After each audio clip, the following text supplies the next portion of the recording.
Quase que eu esqueço de colocar para gravar de novo. Gravar na tela, né, para encaminhar para vocês. Então, só para falar o que eu acabei de falar agora há pouco, estamos então fechando a interpretação dos sonhos, caminhamos em toda a construção que Freud vai trazendo por meio dessas conferências, onde a interpretação dos sonhos ela tem um pivô, tem uma centralidade, primeiro porque ela nos fornece a linguagem do inconsciente. Isso vai ficar muito mais claro hoje, porque hoje nós vamos trabalhar exatamente a formação, a elaboração do sonho, quer dizer, como o sonho se constrói, como o sonho é montado dentro do nosso inconsciente e quais as observações que nós temos que ter sobre isso. Na semana passada falávamos sobre os símbolos dos sonhos. Depois que vocês viram a aula do símbolo dos sonhos, ficou mais fácil a compreensão do sonho em si? Alguém pode compartilhar alguma coisa sobre isso?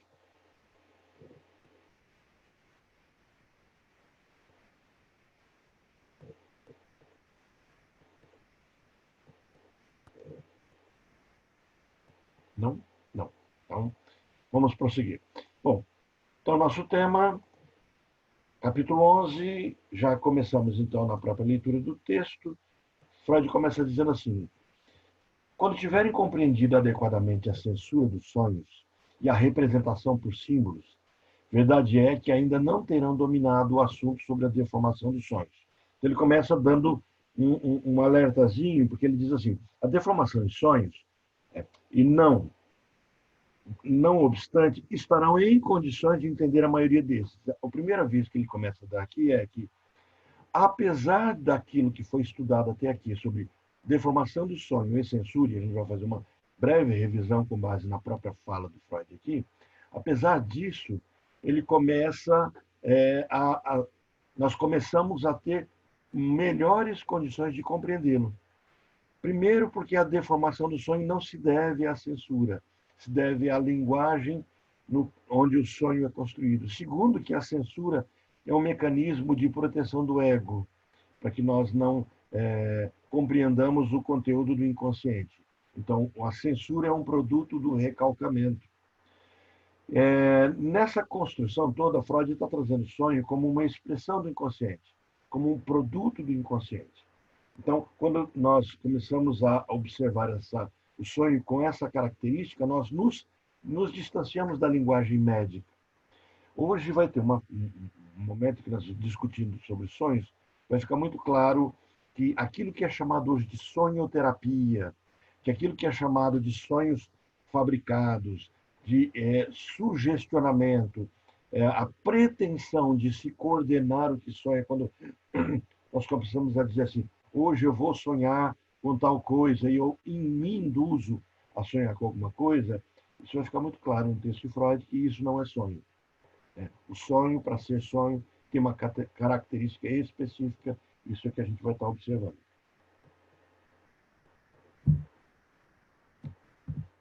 Então ele diz assim, e para isso, os senhores, para a compreensão dos sonhos, né, os senhores usarão ambas as técnicas complementares. Quais técnicas? Olha, reunir ideias que acodem a mente do sonhador até haverem compreendido desde a coisa substituta até a coisa original. Quer dizer, eu faço um recuo na compreensão dos sonhos até que eu chegue exatamente naquilo que foi sonhado. E por isso que quando eu começo a interpretar o sonho, a primeira pergunta que eu faço para o sonhador é: você interpreta? E a base é que Freud deixa muito clara de que o sonhador sabe a interpretação. Então nós caminhamos assim, primeiro, nós, analistas, inicialmente analisamos o sonho. Quem interpreta o sonho? O sonhador. Mas e se o sonhador fala sobre lacunas, coisas que ele não tem noção? Ele tem, mas ele não consegue, naquele momento, driblar, não consegue enfrentar o processo de resistência que está acontecendo. Aí o analista passa também a interpretar por meio da linguagem do sonho, por meio do simbolismo que ele já aprendeu nas suas sessões, nas suas outras interpretações. Em resumo, nesse ponto, como é que eu me preparo para interpretar o sonho? Interpretando o sonho. Como é que eu caminho no sentido de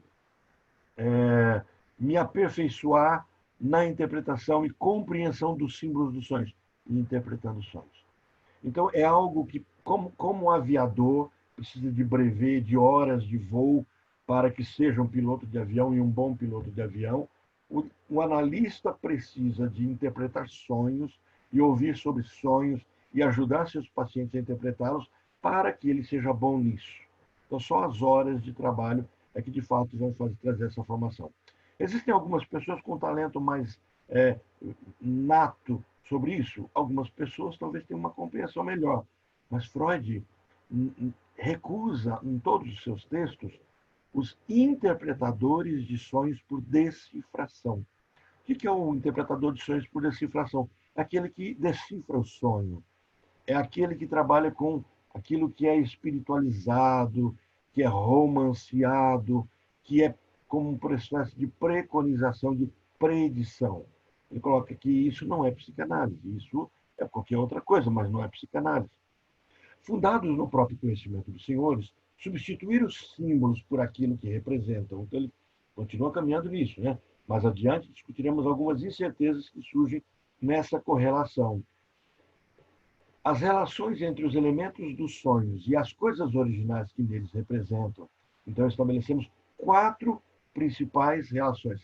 Como é que eu faço relação entre a história, o sonho sonhado e o sonho manifesto? Então, eu começo a ter esses 2 conceitos. Inicialmente, eu imaginava um sonho só. Agora, eu começo a descobrir que eu tenho 2 tipos de sonhos. Aquilo que eu conto como sonho, que não é o sonho sonhado, mas é o sonho manifesto, e aquilo que eu sonhei de fato. E ao ter sonhado, ele não está na linguagem pronta do qual eu falo do meu consciente. Então, para eu fazer uma relação entre os dois tipos de sonhos, eu primeiro tenho que ver a relação da parte com o todo. O meu sonho não pode ser um pedaço, ele refere-se a um todo. Hoje vai ser chocante quem não leu o texto, quem leu o texto já não é tão chocante, porque já teve esse choque, mas é chocante quando Freud deixa muito claro que a novelinha construída pelo sonho, o sonho manifesto, não tem relevância alguma, mas nós somos seduzidos e induzidos a tentarmos achar coerência nele. Nós não temos que buscar a coerência, nós temos que nos desvincularmos da lógica do sonho manifesto e entendemos o que ele está nos dizendo. Se nós pegarmos uma carta pictográfica, aquela cartinha que a gente aprende a fazer na escola primária, e nós tentarmos interpretar os símbolos pelos próprios símbolos, darmos sentido àquela sopa de imagens, nós nos perdemos nisso. Então, nós precisamos entender que o sonho nos conta uma história, mas a história contada pelo sonho não é a manifesta. A manifesta foi um enredo criado pelo meu consciente, de forma necessária, porque nosso consciente tenta trabalhar com o conceito de lógica que a gente chamou de aristotélica. Então, primeiro, a relação da parte com o todo. Segundo, a aproximação ou a alusão. O sonho me aproxima de uma história, de uma verdade, de um sentimento. Eu tenho que entender isso. As emoções advindas do sonho, no momento em que eu acordo, no momento de vigília, eles talvez não correspondam com as emoções de fato que ocorreram no sonho. A relação simbólica, os símbolos que eu carrego, que é o que nós estudamos no último capítulo, e a representação plástica das palavras. A forma como eu construo os símbolos e a associação deles. Uma palavra desengata ou engatilha uma outra palavra, que engatilha uma outra palavra, e por um processo que eu chamo de metonímico, e a gente vai ver Freud chamando hoje de deslocamento, isso constrói. Isso constrói o sentido dos sonhos que eu preciso buscar. Então, comparando o conteúdo manifesto, lembra? Conteúdo manifesto é o sonho que o contador do sonho conta, com o do sonho latente. Sonho latente é o sonho de fato que eu tive, conforme este é revelado pela interpretação. Eu, então, tenho o trabalho que transforma o sonho latente, o trabalho que transforma o sonho latente no sonho manifesto, se chamando elaboração onírica. Então, quando eu falo assim, mas o que é elaboração onírica? É exatamente esse trabalho psíquico em que todo o meu inconsciente, sonho latente, é transferido o seu conteúdo, o seu conhecimento para a consciência. Então, esse escapar passa por uma elaboração. O trabalho que opera em sentido oposto, quando eu faço o caminho oposto, do manifesto para o latente, ó, do latente para o manifesto, elaboração onírica. Agora, do manifesto para o latente, interpretação dos sonhos. Então, se eu quero o avesso do que é feito no consultório, o avesso do que é feito no consultório, então eu tenho a elaboração. Se eu quero o avesso daquilo que é feito ao contar um sonho, ao lembrar o meu sonho, então eu tenho a interpretação. Ok? Um contraponto do outro. Esse trabalho interpretativo procura decifrar a elaboração onírica. Olha, ele não procura, aqui nessa situação, decifrar o sonho. Quem decifra o sonho é um decifrador, é um interpretador de sonhos com viés de fato traduzido. Ele está dizendo que o analista ele não faz esse tipo de decifração. Ele decifra a elaboração onírica. Então eu começo a entender os gatilhos, os ganchos, aquilo que surge ao elaborar de forma onírica, no processo de transmutação, de transformação. Os sonhos de tipo infantil, que reconhecemos como evidente realização de desejo, ainda assim sofreram determinado grau de elaboração onírica. Então ele vai dizer assim, é espantoso que nós percebamos em crianças que não estão precisando se defender, porque nem o inconsciente está todo elaborado ainda, mas que há uma deformação ainda. Aquilo que ele já discutiu sobre o conceito de deformação e censura. Então, mesmo as crianças, mesmo o sonho inocente, entre aspas, o sonho desprovido de censura. Então, a elaboração onírica nos sonhos, ela nos denuncia que o sonho é construído numa linguagem diferente da nossa. Os desenhos sofreram, os sonhos sofreram transformação de desejo. Eu escrevi os desenhos, acho que é porque eu estava lembrando da aula de interpretação de desenho. Os desenhos sofreram uma transformação de desejo em experiência real, que é os sonhos, tá, gente? Os pensamentos foram transformados em imagens visuais. Tudo foi deformado e mudado. Tem um desenho, um filme infantil, bem interessante, que tem para criança, é um desenho educativo, e agora lançaram um filme. Chama-se Dora. Dora e o Mundo Perdido, uma coisa assim. E tem uma parte do desenho em que Dora, tem uma parte do filme em que Dora se transforma no desenho dela.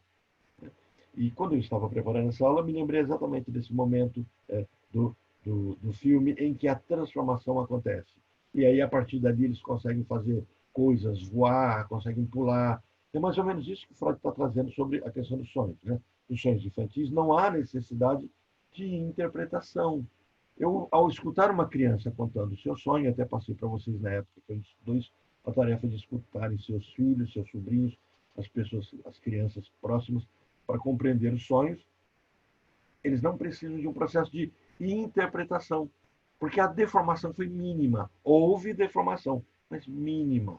Apenas que sejam desfeitas essas duas transformações. Então, eu tenho quais transformações? Né? Aqui, ó, a transformação do desejo em uma experiência real e do pensamento em imagem. Então, o que a criança faz na sua deformação onírica? Transfere o seu desejo em uma experiência real. Se ela deseja tomar sorvete, no sonho ela toma sorvete.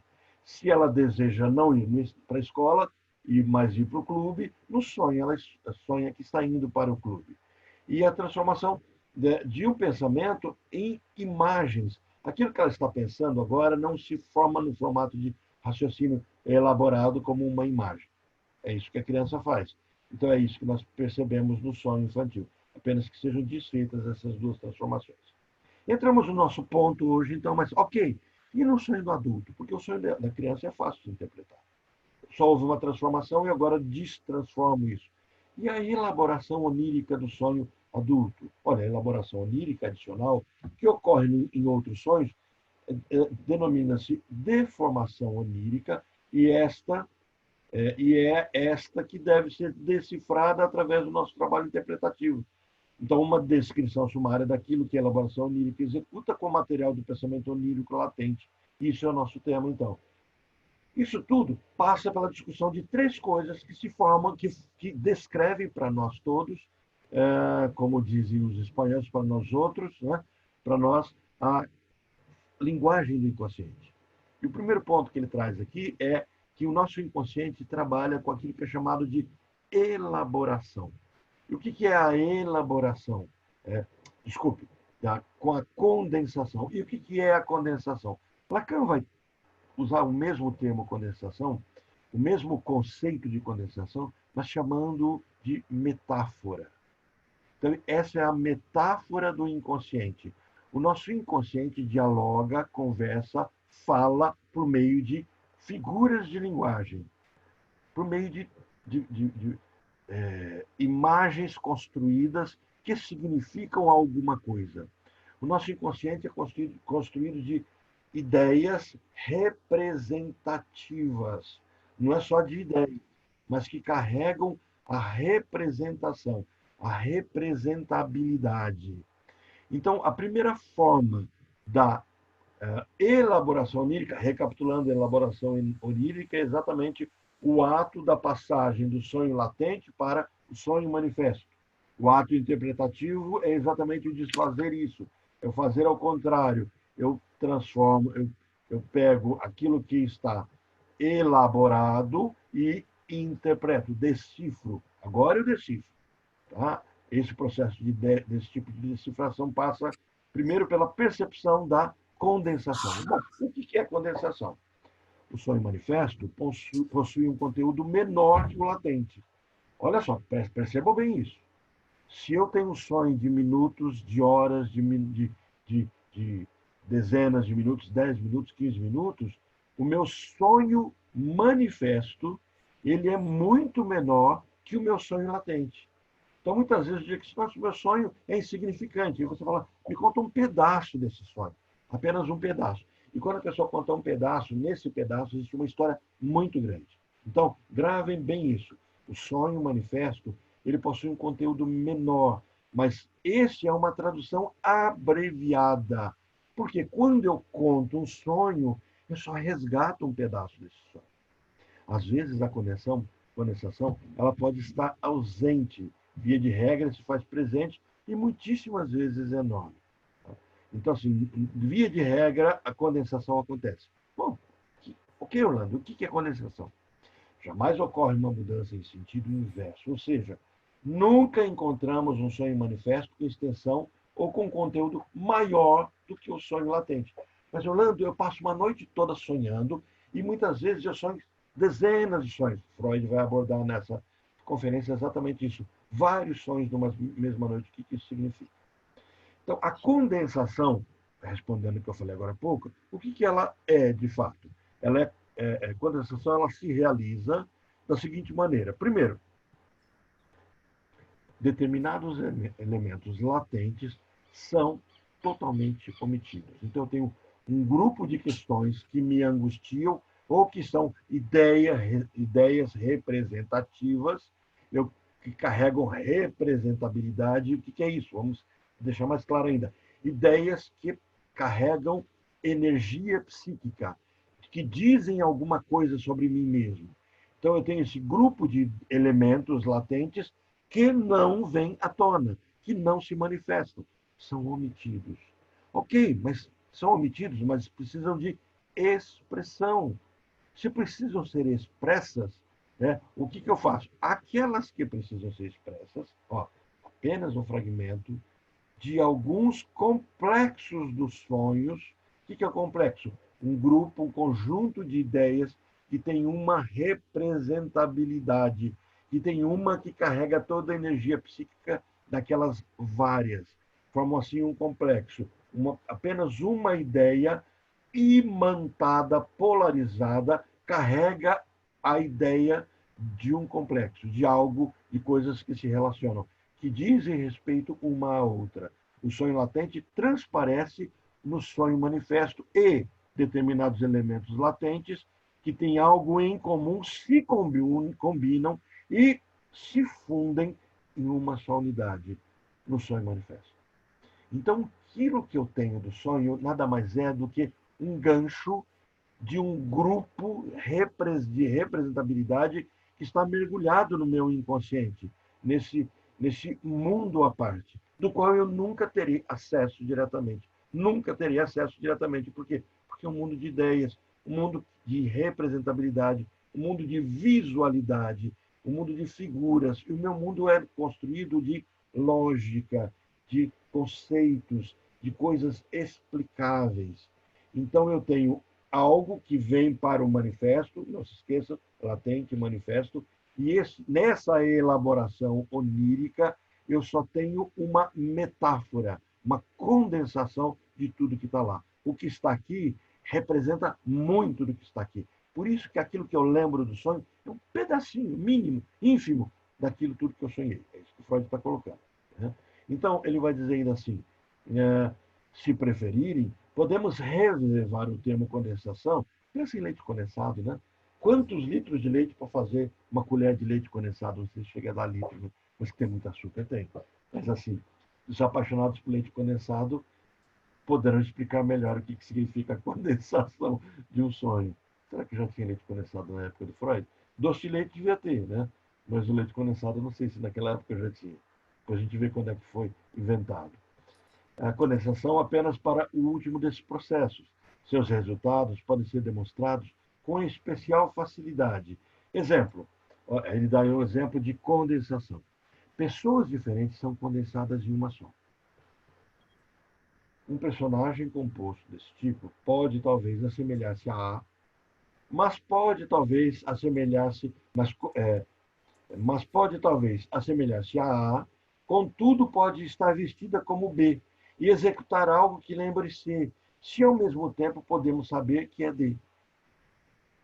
Eu sonho com ah, uma pessoa que está vestida com a roupa de uma outra pessoa, que está trabalhando no lugar que uma outra pessoa trabalha e que, ao falar, tem a voz de uma outra pessoa. Com quais dessas pessoas eu sonhei? Olha, essa estrutura composta, que foi, né, ele naturalmente está dando aquilo que as quatro pessoas têm em comum. Então, a linguagem do meu inconsciente, ela é carregada, a linguagem do meu inconsciente, ela é carregada no sentido de me trazer uma fala, de me trazer um diálogo, uma expressão, não da pessoa representada, mas daquilo que aquelas quatro pessoas carregam junto. O foco não é sobre a pessoa, mas sobre o que a pessoa significa. É por isso que é interessante que muitas vezes nós sonhamos que uma pessoa morreu e nós não sonhamos com a morte dessa pessoa. Se eu sonhei que a pessoa morreu, eu não sei com a morte dessa pessoa. Não. Ao sonhar com uma pessoa, eu sonho com. Alguém falou alguma coisa aqui. Leite condensado surgiu com o resultado das experiências do francês. Em 1820, então, Freud já tomava leite condensado. Podia ter usado esse exemplo, né?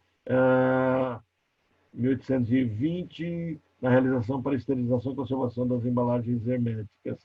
Que ótimo, obrigado. Então, o leite condensado, de fato, então, já existia nesse período. Né? Então, quando eu sonho com alguém, eu não sonho com alguém. Parece Dilma falando, mas quando eu sonho com alguém, eu sonho com o que daquela pessoa me representa algo, está imantado, polarizado. Por isso que quando eu sonho com morte, eu não sonho com morte, eu sonho com o que a morte significa, fim, término. Por isso que quando eu sonho com viagem, eu não sonho com viajar, eu sonho que significa viajar, e assim por diante. Então, o que eu tenho é o processo de condensação como um grupo de pessoas, coisas, lugares que surgem e que todos eles têm algo em comum. Se eu sonho que eu estou em Londrina e ao abrir a janela eu vejo o mar, é óbvio que eu não sonhei com Londrina, mas eu não estou sonhando que estou em Londrina, e ao abrir o mar eu percebo que eu tenho nada mais, nada menos do que a paisagem de Caiobá. O que há em comum entre Londrina e Caiobá? O que aconteceu que as duas cenas carregam uma história? Eu não sonhei com aquele local, mas com o que aqueles dois locais estavam me dizendo. Então, não tentem buscar coerência. Poxa, mas eu sonhei que eu estava em Londrina e de repente eu percebi a Torre Eiffel brilhando. E quando eu falei com a pessoa, eu falei para a pessoa que estava do meu lado, vamos lá ver a Estátua da Liberdade. Uai, Londrina, Paris e Nova York? O que está em comum nisso? Qual é o assunto? Que pessoa entrou? Ao olhar essa pessoa, era um amigo meu que conheci em São Paulo, mas esse amigo que eu conheci em São Paulo estava usando uma roupa, estava tendo a voz do meu irmão ao mesmo tempo, estava falando para mim de um assunto que, quem sabe, é um colega que eu tenho em Goiânia. Isso é deslocamento. Todas essas figuras carregam uma ideia. Minha busca no sonho é por ideias carregadas de representabilidade. Começa a ficar mais fácil compreender a condensação e me descompromissar de dar lógica ao sonho. Quem gosta de dar lógica ao sonho é alguém que vai querer construir o sonho como um filme. O sonho não precisa de lógica, porque ele tem sua lógica própria. Então é possível, naturalmente, formar tal estrutura composta de coisas ou de lugares, do mesmo modo que pessoas, contanto que as diferentes coisas e lugares tenham em comum algo que o sonho latente acentua. Por isso que a brincadeira, entre aspas, aí, da livre associação sobre as palavras, sobre as ideias, sobre aquilo que surgiu no sonho, é o caminho de interpretá-lo. Nós temos agora a ferramenta que aprendemos semana passada da codificação dos sonhos, do simbólico dos sonhos. Mas a livre associação é a via régia de interpretação dos sonhos. Então, o processo se assemelha à construção de um conceito novo e transitório que tem nesse elemento comum o seu núcleo. Então, o que ele está dizendo aqui? O meu sonho está construindo um conceito. O meu sonho está se esforçando. A elaboração onírica, o meu sonho parece que o sonho é vivo, né? A elaboração, o processo de elaboração onírica. Ah, Orlando, o que é isso? Elaboração onírica já falamos agora há pouco, é a transformação do sonho latente em sonho manifesto. O processo da elaboração onírica é um processo de construção de um novo símbolo, um símbolo que não é nada daquilo que eu estou contando. A novelinha montada pelo sonho não é o sonho. A novelinha contada pelo sonho é a tentativa. Tenta imaginar uma pessoa que descrever, sem conhecer sinais libras, tentando falar com uma pessoa surda. Então ele começa a gesticular. Sabe aquele jogo de imagem e ação, onde você recebe a cartinha e você tem que interpretar e eu tenho que descrever para você. E, por exemplo, eu recebo a cartinha e eu quero falar de controle, mas eu não posso falar controle nem mostrar controle. Aí eu começo a dizer assim, né? Aí a pessoa, quadrado? Não. Aí você pega, faz assim. Aí fala, calculadora? Não, ó, você está tentando coisa. Ó. O que quadrado e calculadora tem a ver com controle? Tem quadrado, a televisão é quadrada e o controle refere-se à televisão. Poxa vida, mas o controle, o que eu, ao lembrar do quadrado, lembraria de controle? Se eu associar quadrado, televisão, assistir, eu pegar vários mecanismos, né? Então, aí eu começo a ter um vislumbre, olha a palavra que nós usamos agora há pouco, uma alusão, e a gente vai usá-la daqui a pouco de novo, uma alusão àquilo que o sonho latente se refere. Gente, o brincar de imagem e ação nada mais é do que um excelente exercício de compreensão do que se chama por Freud de elaboração onírica. Isso não tinha me vindo, me veio agora, esse exemplo, e para mim foi um exemplo maravilhoso de compreensão. A elaboração onírica é jogar imagem e ação. Quem já jogou sabe bem isso. Quem não jogou, jogue, vai gostar. Né? O resultado, então, dessa superposição de elementos separados que foram condensados juntamente havia, de regra, uma imagem difusa e vaga. Então, imaginem aí uma pessoa de longe que está tentando decifrar o que um grupo está brincando de imagem e ação. Ele está descrevendo, ele diz, olha, ele está mostrando um quadrado, agora ele começou a tocar a mão como se fosse uma calculadora, agora ele está... Aí você se ilude com essas visões e não percebe que tudo aquilo é um grupo de imagens que se refere a uma coisa só. Então, por isso, passa a ser uma imagem difusa e vaga. A semelhança daquilo que sucede quando se batem diversas fotografias sobre uma mesma chapa. Né? Então, assim, os novos não sabem o que Freud está dizendo. Os mais antigos já morreram que viram isso. Mas tem aqueles que leram sobre isso. No meu caso, não, eu também vi a chapa. Aqui eu nunca vi isso, mas para mim, em Brasília ainda tinha. Mudei de Brasília faz 8 anos. Até 8 anos ainda tinha o que lá era chamado de lambe-lambe. Eu nunca vi lambe-lambe aqui. Lambe-lambe é o fotógrafo que bate com chapa numa praça. Então você quer bater a foto 3x4, então você vai no lambe-lambe, ele bate a sua foto, coloca você na frente de um pano. É um pano, porque é no meio da rua. Né? Ele está com aquela caixa, ele está com um papel fotográfico, ele não tem filme, ele tem um papel fotográfico, então ele abre a lente, abre e fecha, pronto, a sua foto foi tirada, agora ele precisa revelar, ele revela no meio da rua mesmo, e depois ele pega aquele papel que ele fez a revelação, que ela aplicou uma química sobre isso, e ele corta e te entrega as fotos 3x4. Como hoje a foto 3x4 você pode tirar em casa e mandar para a fotocélula lá, eles revelam para você assim por diante, se precisar, a maioria das pessoas agora tiram a local que você vai, eles não pedem mais fotografia, eles tiram a sua foto e pedir fotografia é coisa de órgão público, vou fazer uma brincadeirinha aqui, de órgão público do Paraná, que eu nunca vi lugar para ter tanta burocracia e tanta lei que exige coisas do cartório, reconhece firma. Eu fui renovar a documentação do percurso agora para trazer missões notas fiscais. Meu Deus, que coisa horrível. Eu fui ao contador umas 5 vezes, pedi para os sobrinhos irem para mim, fui ao cartório umas 4, 5 vezes, era um tal de reconhece firma, reconhece autentica, faz isso. No mundo onde você reconhece, eu mando documentos para Brasília, para o banco, por exemplo, pelo DocSign, eu assino, já chega lá com validade e tal. Aí eu pergunto para o contador, posso fazer isso para cá? Não pode. Como não pode? Não, você tem que ir lá no cartório e reconhecer. Vai no cartório, é uma burocracia, uma coisa de louco, né? Então, assim, isso tudo nasceu do Lambe Lambe, né? O Lambe Lambe, né, em Brasília, não sei se vocês estiverem aqui em Londrina, me contem como é que é o nome disso aqui, esse fotógrafo, que Freud está se referindo a ele aqui, diversas fotografias sobre uma mesma chapa. É como se você pegasse, batesse uma foto, e depois, os que bateram foto com filme também vão se lembrar disso. Você acabava batendo 2 ou 3 fotos naquele mesmo negativo, e a hora que você ia revelar, saia várias fotografias numa mesma fotografia. Então, isso é o que ele está colocando. Né? O sonho nada mais é, no processo de condensação, como uma imagem esdrúxula, monstruosa, estranha ao consciente, e por isso ela é admitida. Como ela é estranha ao meu consciente, a censura permite que ela passe. Se eu estou com um problema com uma pessoa e esse problema está recalcado, essa imagem não vem para o meu consciente.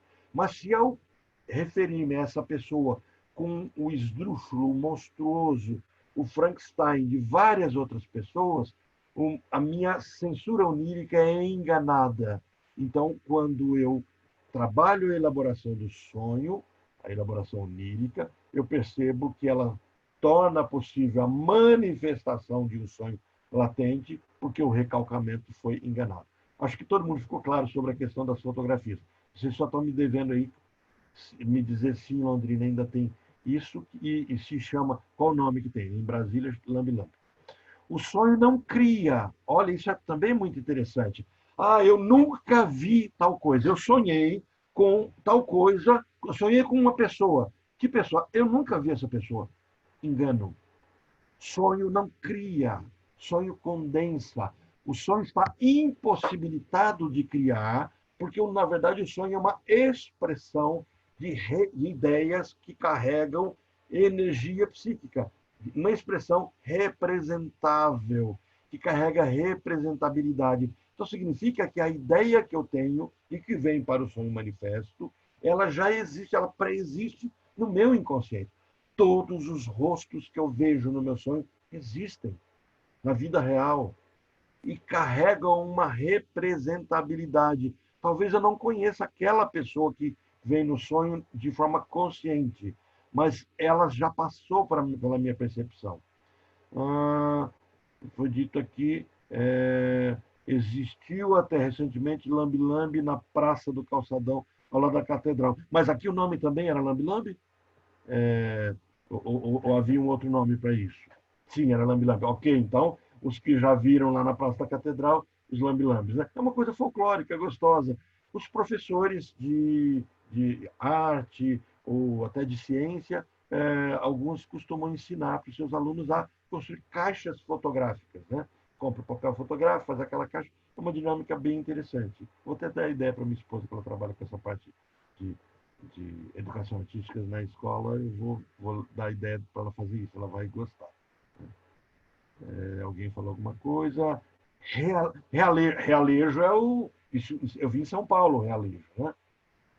Mas realejo é aquele que a pessoa fica tocando uma manivela, pelo menos em São Paulo, é isso, uma manivela, e aí tem várias cartinhas ali, aí vem um periquitinho e puxa uma cartinha, é a sua sorte, e você paga dali R$ 2 para a pessoa, né? E é isso, né? Coisas gostosas. Coisas que seria interessante a gente apresentar para os nossos filhos, nossos netos, porque estão se perdendo no folclore, no dia a dia. Coisas, exatamente isso, coisas de antigamente deliciosas. Perfeito, isso mesmo. Realejo, bem interessante. Há muito tempo não ouço essa palavra. Isso denuncia idade, por isso que eu não posso ouvir muito. Ver aqui uma coisinha que aconteceu, que a bateria da câmera está falhando. Deixa eu só fazer primeiros socorros aqui imediatamente. 2 segundinhos, pessoal. Aqui. Senão nós vamos ficar sem a câmerazinha do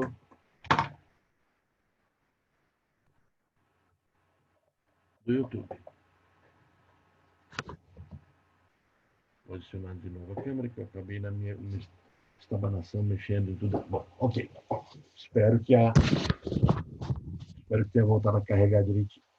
Eu e minhas falhas técnicas. Bom, o sonho não cria, mas condensa. Isso é uma regra que a gente nunca pode esquecer. Eu não lembrava. O que acontece? Freud descreve, não nesse texto, mas no livro Interpretação dos Sonhos, ele descreve uma cena em que o paciente dele fala de um nome que vem sempre à mente dele. Só que o paciente diz assim: eu não conheço isso. E eu me esqueci qual é o nome agora. Né? E aí Freud diz assim: você não lembra nada disso? Não, não lembro. E aí Freud, é uma palavra, acho que ela nem existe. Ele diz, o sonhador fala, essa palavra nem existe, eu que inventei no sonho. E Freud fala, ela existe. Ela é uma paneteria, uma padaria, uma confeitaria. E aí Freud faz a pesquisa disso e descobre. E olha, curiosamente, esse homem passava de trem todos os dias em frente a essa padaria, em frente a esse café. Só que ele não se lembrava que todos os dias ele via isso quando ele passava de trem, de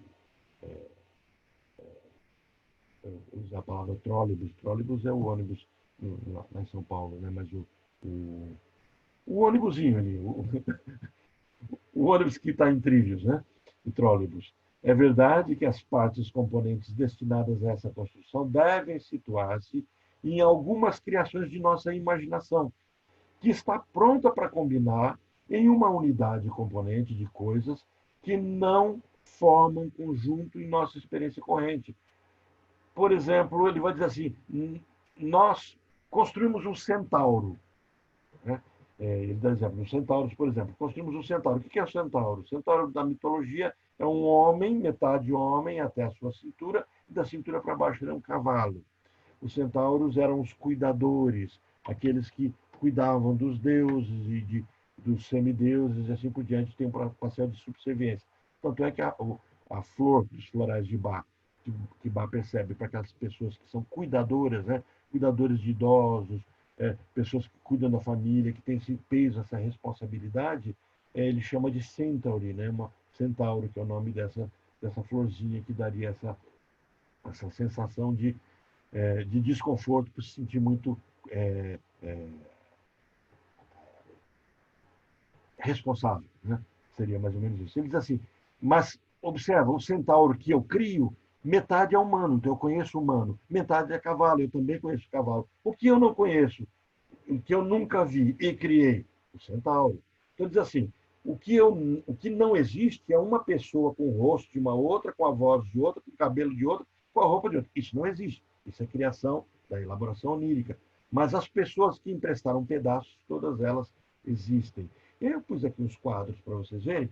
A gente poderíamos fazer essa brincadeira com os quadros de Salvador Dalí também, né? Minha bateria está pifando mesmo. Se é o cabo, se é o carregador, algum fenômeno misterioso está acontecendo. É só trocar aqui o carregador, né? Não afeta o zoom, mas vai afetar a outra câmera. O celular diz assim, bateria muito fraca. Vamos ver se ele melhora. Eu acho que eu vou perder hoje o vídeo do YouTube. Mas daí a gente joga o do zoom lá no lugar do YouTube. O ruim é que perde um pouquinho a qualidade, que o zoom eu tenho aquela câmera de olho de peixe, aí ele dá aquela distorção. Vocês veem que pelo YouTube não sai distorcido, e pelo zoom tem um pouquinho de distorção de fundo. Mas, detalhes, olha só. A gente olha aqueles quadros, e aqueles quadros distorcidos, aqueles quadros que carregam, né? Você vê o quadro do tempo em Salvador Dalí, eu podia ter colocado essa figura para vocês verem, né? Onde você vê o relógio dissolvendo, né? Então, aqui, aquelas expressões não existem no mundo real, mas... já perdi a câmera do YouTube, então vai ser só com a do Zoom hoje mesmo.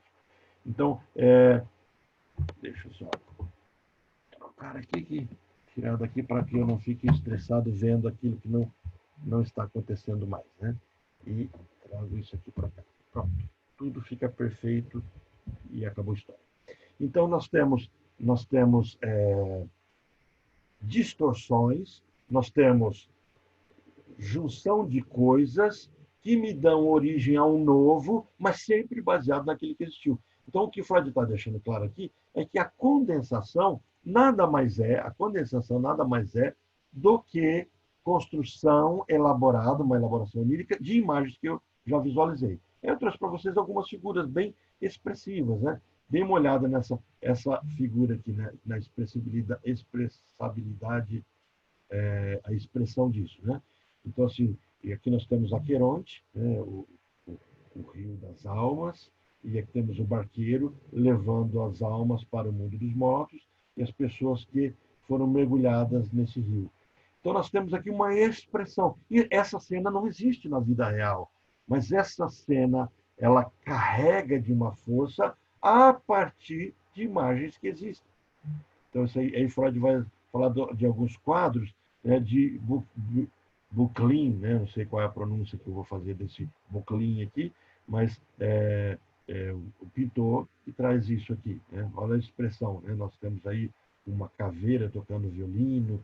Então, essa expressabilidade, a imagem carrega alguma coisa. É uma imagem condensada. E quando você chega para uma pessoa e fala, me explique essa imagem, esse é um recurso, inclusive, terapêutico, né? Em que você, na clínica, ao se deparar com um paciente que não te traz sonhos, e aí e muitas vezes acaba não trazendo ideias para que você faça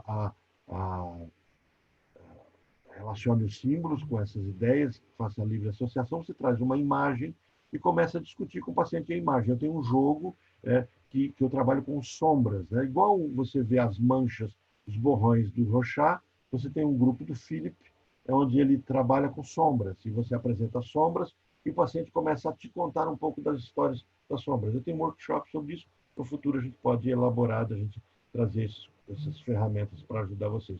Olha a expressividade aqui desse cavaleiro sem cabeça, né? Onde você olha, essa cena não existe no mundo real, mas ela é construída de imagens reais. E aí elas me trazem uma nova série.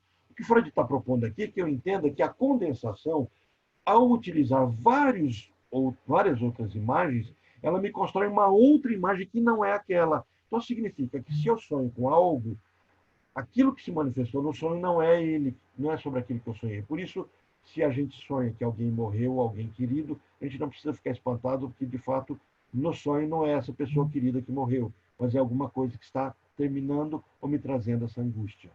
Então, a imaginação criativa desse imagem e ação realmente é bastante incapaz de inventar qualquer coisa. Ela pode apenas combinar entre si componentes que são estranhos. O processo é de combinação.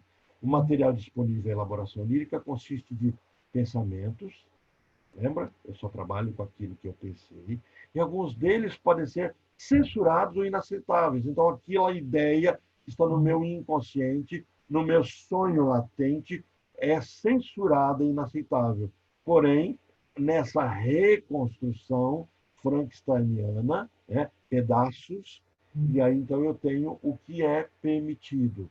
Então, a elaboração onírica, nunca perca o gancho, esse que a gente está aprendendo hoje. Elaboração onírica é o trabalho em que eu transformo o sonho latente em sonho manifesto. A elaboração onírica dá a esses pensamentos uma outra forma e constitui fato singular e incompreensível que, sendo feita tal tradução, transmitindo essa mensagem, digamos assim, através de um outro texto da linguagem, esses métodos de mistura e combinação se realizam. Então, tem um código em que se eu juntar os pedaços e se eu decifrar a condensação. Orlando, mas você não falou que não decifra? Eu não decifro sonho, mas eu decifro a condensação. Então, esse ato de decifrar a condensação, eu terei aquilo que de fato está sendo expresso.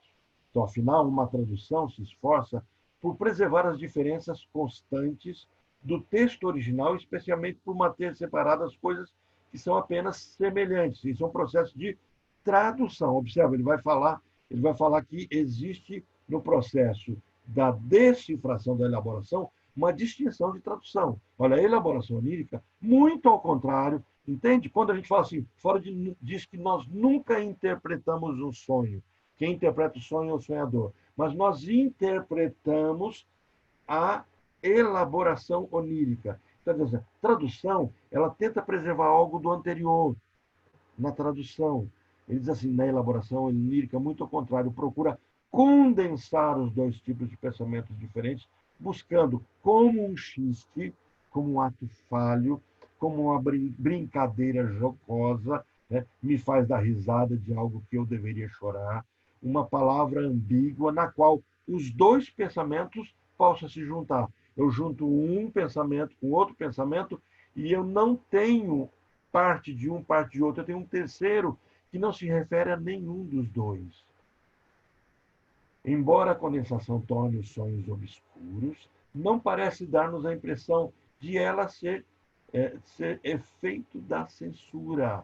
Antes parece ser devida a um fator automático ou econômico, mas em todo caso a censura lucra com ela. Então Freud está dizendo assim, não é o órgão censor, o meu superego, que faz acontecer o processo de condensação. Na verdade, o pensamento está condensado no meu inconsciente. Só que o superego usa desse recurso. Ele deixa vir para fora as condensações do meu inconsciente. Por quê? Porque elas não serão claramente perceptíveis. Então, no que concerne a relação entre sonho latente e manifesto, a condensação tem como consequência o estabelecimento de uma relação não simples entre os elementos de um e de outro. Se eu quero entender como é que o meu inconsciente dialoga, fala, pensa, eu tenho que entender que a linguagem dele se chama metáfora. Então, o elemento manifesto pode corresponder simultaneamente a diversos elementos latentes e, em sentido inverso, fazendo o processo invertido, um elemento latente pode desempenhar seu papel em diversos elementos manifestos. Então, existe, por assim dizer, um relacionamento entrecruzado. Olha o que ele está trazendo para a gente aqui. Da mesma forma como um grupo de pedaços de pessoas, cenas, locais, imagens, me trazem apenas uma única ideia, da mesma forma o oposto acontece. Uma pessoa, ou uma imagem que está no meu inconsciente carrega vários correspondentes no nosso mundo de vigília. Teve uma pergunta aqui, então, é correto dizer que o superego está suspenso, está dormindo durante o sono, certo? Exatamente. No momento em que eu estou sonhando, o meu superego está deixando fluir. É por isso que eu não carrego no sentido de upload, de dragar, de trazer para mim, né? Eu não carrego o sonho latente tal qual ele é.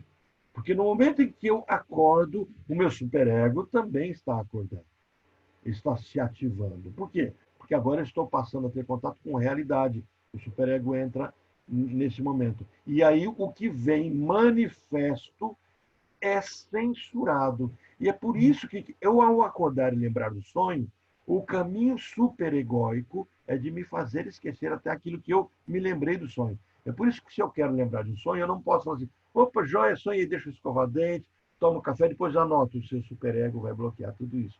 Então, quando você acordou e lembrou do sonho, conte o sonho, escreva o sonho, fale o sonho, porque aquilo se torna consciente e é mais difícil para o superego bloqueá-lo. Não é impossível. Por isso que vocês vão perceber, vocês muitas vezes ouvem a gravação do sonho e falam assim: nossa, eu sonhei com isso, que nem você lembra que você sonhou com isso. É muito incomum isso. É muito comum acontecer isso. Ok? Então não se trata de uma tradução. Aí vem aquilo que ele fala, e aí vem o contraste com aquilo que Jung traz. Né? É por isso que são inconciliáveis as duas teorias, apesar das duas teorias trabalharem com o sonho. Não se trata de uma tradução palavra por palavra, ou sinal por sinal. E nem se trata de uma solução feita segundo normas fixas, como seria no caso de se reproduzir apenas as consoantes de uma palavra e eliminar as vogais. Opa, eu descubro como é que foi dialogado, foi montado. Lembra aquela brincadeira infantil? Vou falar na língua do P, né? Pevô, P6, PS, Pitão, PMI, Pcom, Pedem, Pedô. Quer dizer, a criança não consegue entender muitas vezes o que você está falando, porque você só colocou o P antes de cada sílaba. Então, quando você divide isso, é uma brincadeira infantil que a gente faz, até que um determinado dia a criança compreende. Assim, não é isso, não é o fato de trocar, de fazer. Eu me lembro que eu era criança e ainda sou, né? Mas quando eu era mais criança, também no corpo, eu me lembro que eu fiz uma troca, a gente fazia, meninos faziam isso, né? Eu me lembro que eu fiz uma troca de algumas letras. Eu trocava algumas letras, automaticamente eu decorava quais letras eu trocava, e aí eu podia escrever de forma que só eu sabia que eu estava escrevendo. Então, você troca uma letra B por T, você troca uma letra F por G, aí você vai falar uma palavra, você troca as vogais por outras vogais. Então, quando você fala uma palavra, ela é ininteligível para outra pessoa, a não ser que ela descubra as trocas que você fez. Não se trata disso. Né? Freud está dizendo assim: eu não tenho isso, isso não é interpretação dos sonhos. Né? E também não é aquilo que se poderia descrever como solução representativa, um elemento sendo invariavelmente escolhido para tomar o lugar de vários outros. Não, eu não tenho isso. Eu tenho uma condensação, eu tenho um grupo de palavras que se transformam numa outra coisa. Então, essa é a primeira elaboração onírica que Freud desvenda, e essa é a primeira forma como ele percebe que o inconsciente dialoga conosco. Aí ele traz agora o segundo. Né? Ele diz assim: agora tem algo que é fruto da censura. O primeiro não é fruto da censura, é usado para a censura. Então, a metáfora, ela não é da censura, mas a censura onírica, o inconsciente, o meu superego, utiliza desse recurso. Agora, o segundo é construído por conta da censura. Então, ele diz assim: o segundo tem a ver com o que ele vai chamar de deslocamento, que Lacan vai dizer que é a metonímia, e que é extremamente comum para o obsessivo, enquanto que não é exclusivo, não é exclusivo, mas é mais comum numa estrutura obsessiva a metonímia ou deslocamento, enquanto para as estruturas histéricas a condensação ou a metáfora é mais comum. Mas as duas formas são linguagens do meu inconsciente. Localizar a metonímia é um pouquinho mais complicado. Localizar o deslocamento é um pouquinho mais complicado. Olha, a segunda realização da elaboração lírica é o deslocamento. Olha como isso é colocado. Né? Já sabemos que é inteiramente obra da censura dos sonhos. Já começa declarando isso. Manifesta-se de duas maneiras. Como é que eu faço o processo de deslocamento? Na primeira, um elemento latente, lembra, latente refere-se ao inconsciente, é substituído não por uma parte componente de si mesmo, mas por alguma coisa mais remota, isso é, por uma alusão. Agora eu não tenho, como na metáfora, algo que diz respeito a outra coisa, mas eu tenho uma alusão. Eu tenho uma figura de linguagem que insinua, que atribui o efeito pela causa, que atribui o efeito pela consequência. Li Dom Casmurro. Um autista vai falar assim, mas como você pegou o Dom Casmurro? É uma pessoa? Você ficou lendo ele? Esse é um pensamento absoluto, é um pensamento psicótico. Por isso que os autistas são desprovidos de conceitos ligados à metonímia e à metáfora. Por isso que os psicóticos também são absolutos. Por isso que você não deve trazer sugestões de ilustração para pessoas que estão nesse caminho. E por isso que não se hipnotiza psicóticos. E por isso que trabalhar com hipnoterapia sem primeiro conhecer a estrutura da pessoa é extremamente perigoso, porque o psicótico é absoluto. Ao sugestionar, ele não é sugestionado por conceitos de imagens, como nós percebemos nos neuróticos. Então, o processo metonímico é uma construção da consequência pelo todo, metonímico. Li Dom Casmurro. É óbvio que eu interpreto que eu li a obra chamada Dom Casmurro. Assim, li completamente Machado de Assis. Como? Você pegou as cartas e decifrou a vida dele? Não, você leu as obras de Machado de Assis. Mas eu tomei um pedaço, uma consequência, algo feito, e transformei ele como se fosse aquela pessoa. Né? Ninguém consegue compreender Lacan. Claro que isso poderia ser falado pelo analista de Lacan, mas nós estamos nos referindo a situações em que Lacan, algo que Lacan escreveu, olha, eu tomo agora algo a que me alude a alguma outra coisa. Né? Então, isso é uma construção psíquica inconsciente. E na segunda, o acento psíquico é mudado de um elemento importante para outro sem importância, de forma que sonho parece descentrado, estranho. Então, eu sonho com alguma coisa que eu penso que não tem relevância nenhuma. Eu desloco tudo aquilo que eu sentia referente a algo para algo insignificante.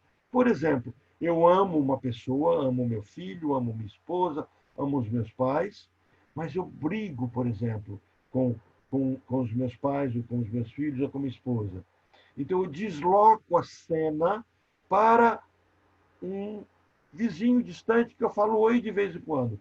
Por que, que eu vou usar mecanismos de deslocamento? Aquele meu vizinho, aquela pessoa, aquele conhecido que não tem relevância nenhuma para mim, tem que carregar alguma coisa que me alusão, que me referencie à pessoa com quem de fato eu estou tendo problema.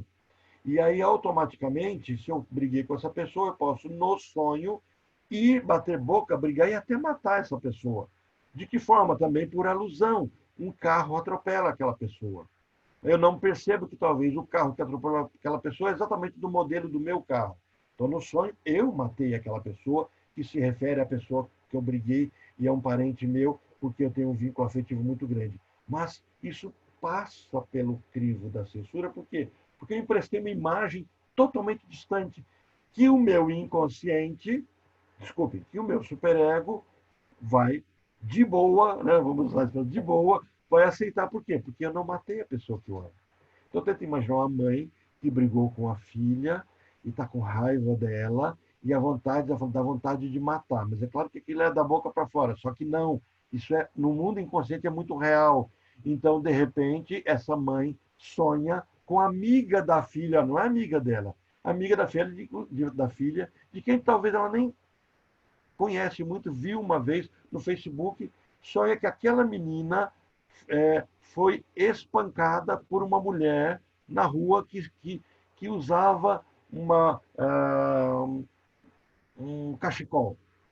Aí ela não percebe que a cor daquele cachecol é a cor da blusa que ela usava, ela, mãe, e que ela foi espancada por uma mulher. Então ela resolveu uma angústia inconsciente por meio de uma história toda inocente. Olha, na segunda, o acento psíquico é mudado por um elemento um elemento importante para algo insignificante.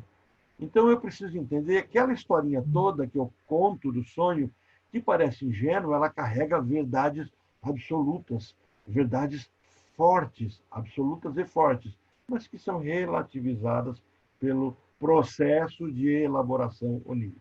Nunca mais na vida vocês vão esquecer, de tanto que eu estou falando da elaboração onírica e explicando. É a transmutação, a transformação do sonho latente para o sonho onírico. A substituição de algo por meio de uma alusão constitui processo corrente também em nosso pensamento desperto.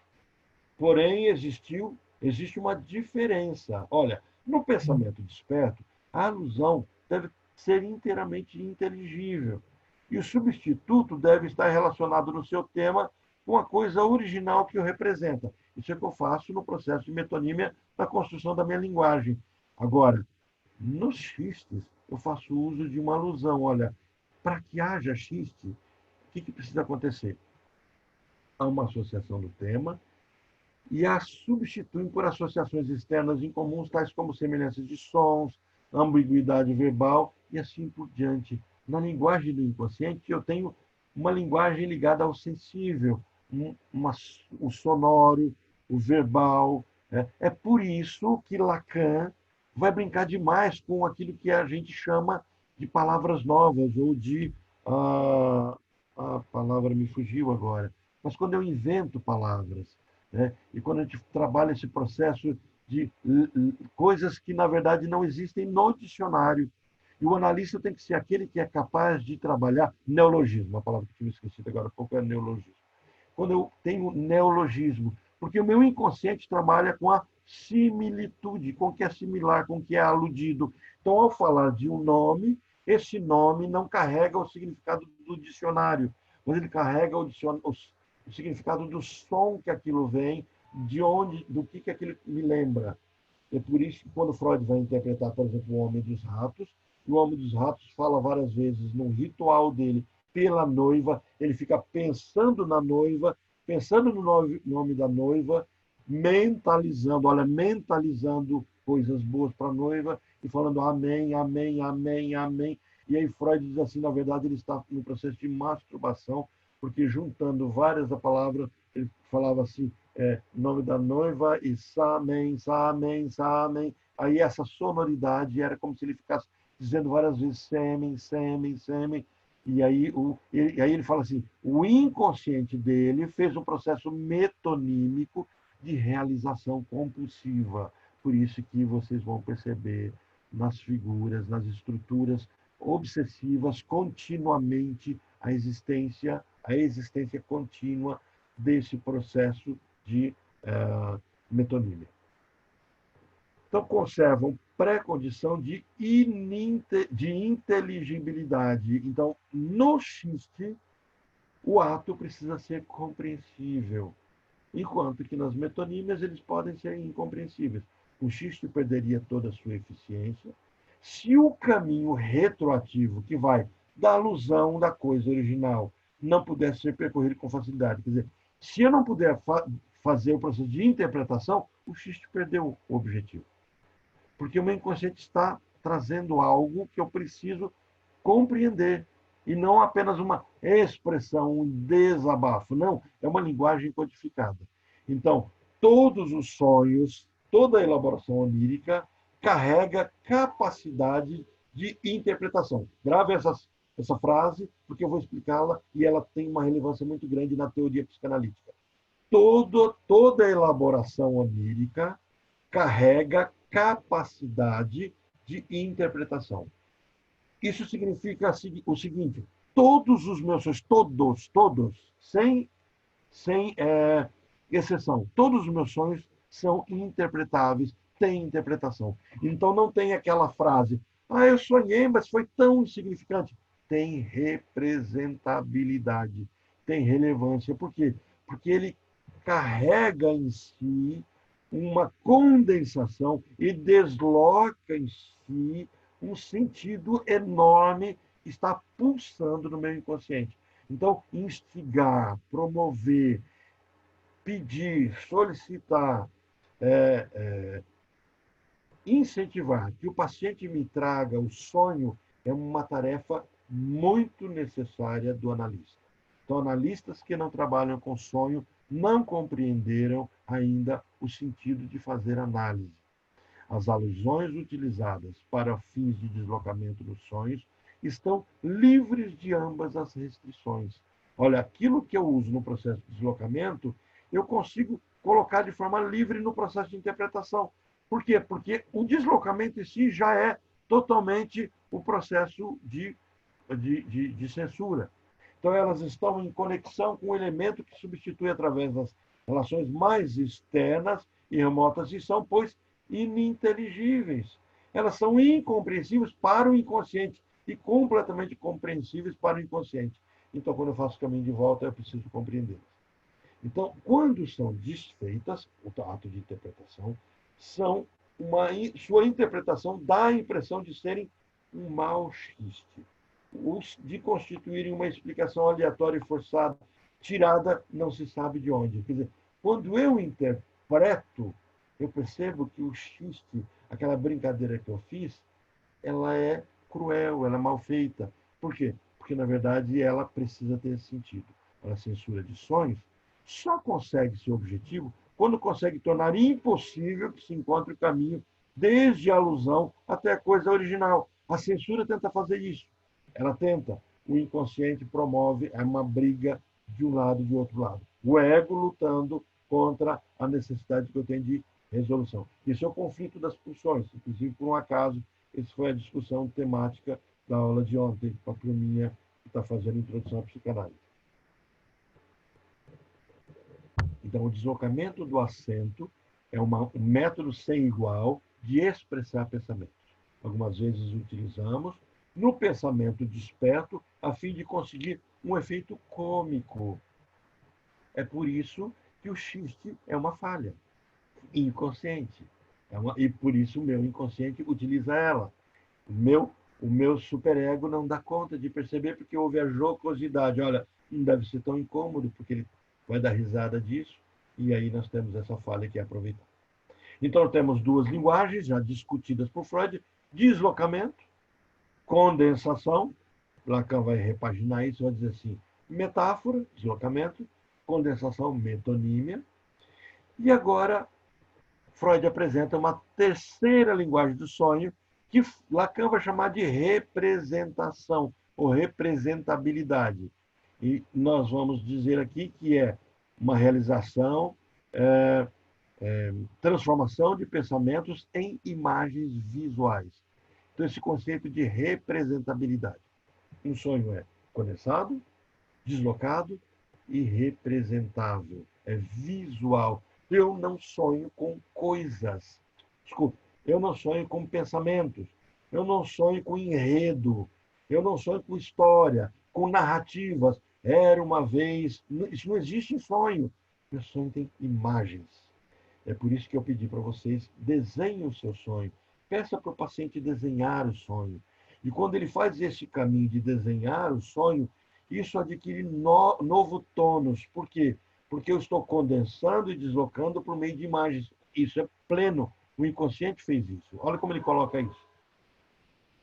Deixemos claro que essa transformação não afeta tudo no pensamento, nos pensamentos oníricos. Alguns deles conservam sua forma e aparecem, olha, conservam sua forma. Por quê? O sonho latente é imagem. O sonho manifesta enredo. O sonho manifesta novelinha, é narrativa. E a narrativa ou drama, quer dizer, ou dos dois. Eu conto a história no sonho, então eu estou em terceira pessoa e assisto a cena, ou eu estou participando da cena, então agora eu estou em segunda pessoa. Então eu tenho que no sonho identificar a pessoa. Muitas vezes eu vejo a cena acontecendo e muitas vezes eu desempenho a cena. E muitas vezes eu faço as duas coisas. Eu me vejo na cena. Então eu começo a ter essa percepção. Mas isso é elaboração onírica. Isso é a transmutação de mundos. Isso é a linguagem que eu estou agora manifesta e não a linguagem que eu estive sonhando, que é latente. Alguns deles conservam sua forma e aparecem no sonho manifesto também como pensamento ou conhecimento.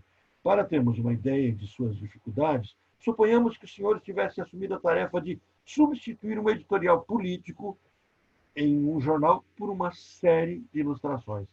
Então, compreendemos bem o que é um cartoon, né? O cartunista precisa retratar uma cena toda, um texto, um drama, algo, e agora você plasma, transfere isso para uma ilustração. O ato de manifestar o sonho nada mais é do que descrever isso. Tenta imaginar o rádio. Não é do tempo de algumas pessoas aqui, mas eu peguei um pedacinho disso, né?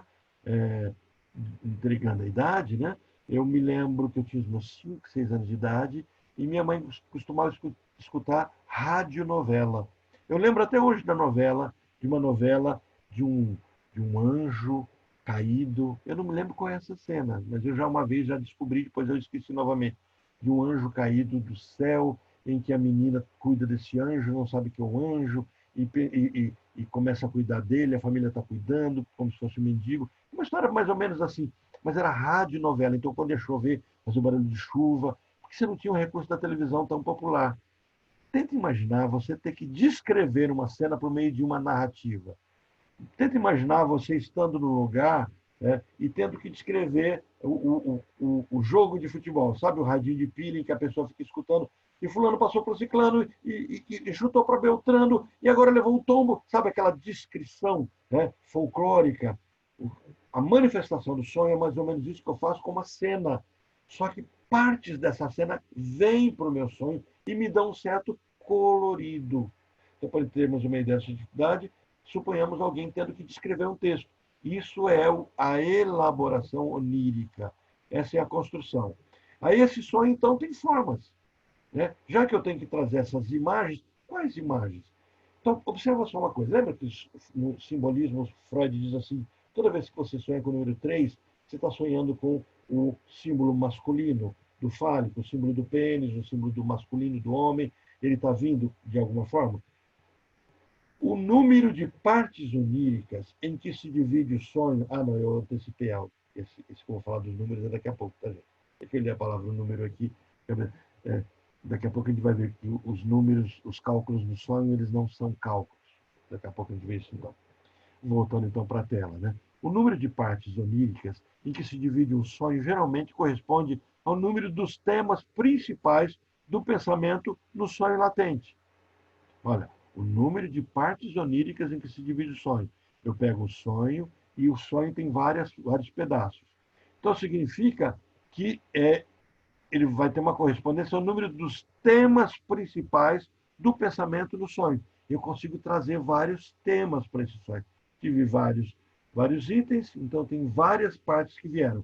Um sonho introdutório curto frequentemente faz, às vezes, de um prelúdio a um sonho seguinte mais detalhado. Muitas vezes eu tenho que interpretar isso. Eu sonhei com um sonho segmentado e esse sonho segmentado carrega uma condensação e agora eu tenho várias partes condensadas que eu posso juntá-las, ou eu sonhei com um sonho que agora eu vou dessecá-lo, eu vou estendê-lo. Então, talvez, eu vou ter que interpretar isso, ao ter dobras nesse sonho, ao ter várias fatias desse sonho, todas as fatias remetem-se a partes do sonho, ou eu posso simplesmente ter um sonho que agora eu termino de contar o sonho inicial, que é o que ele vai dizer assim, existe um prelúdio de um sonho mais detalhado de um sonho principal, ou pode proporcionar um motivo para o mesmo, um preparo para isso.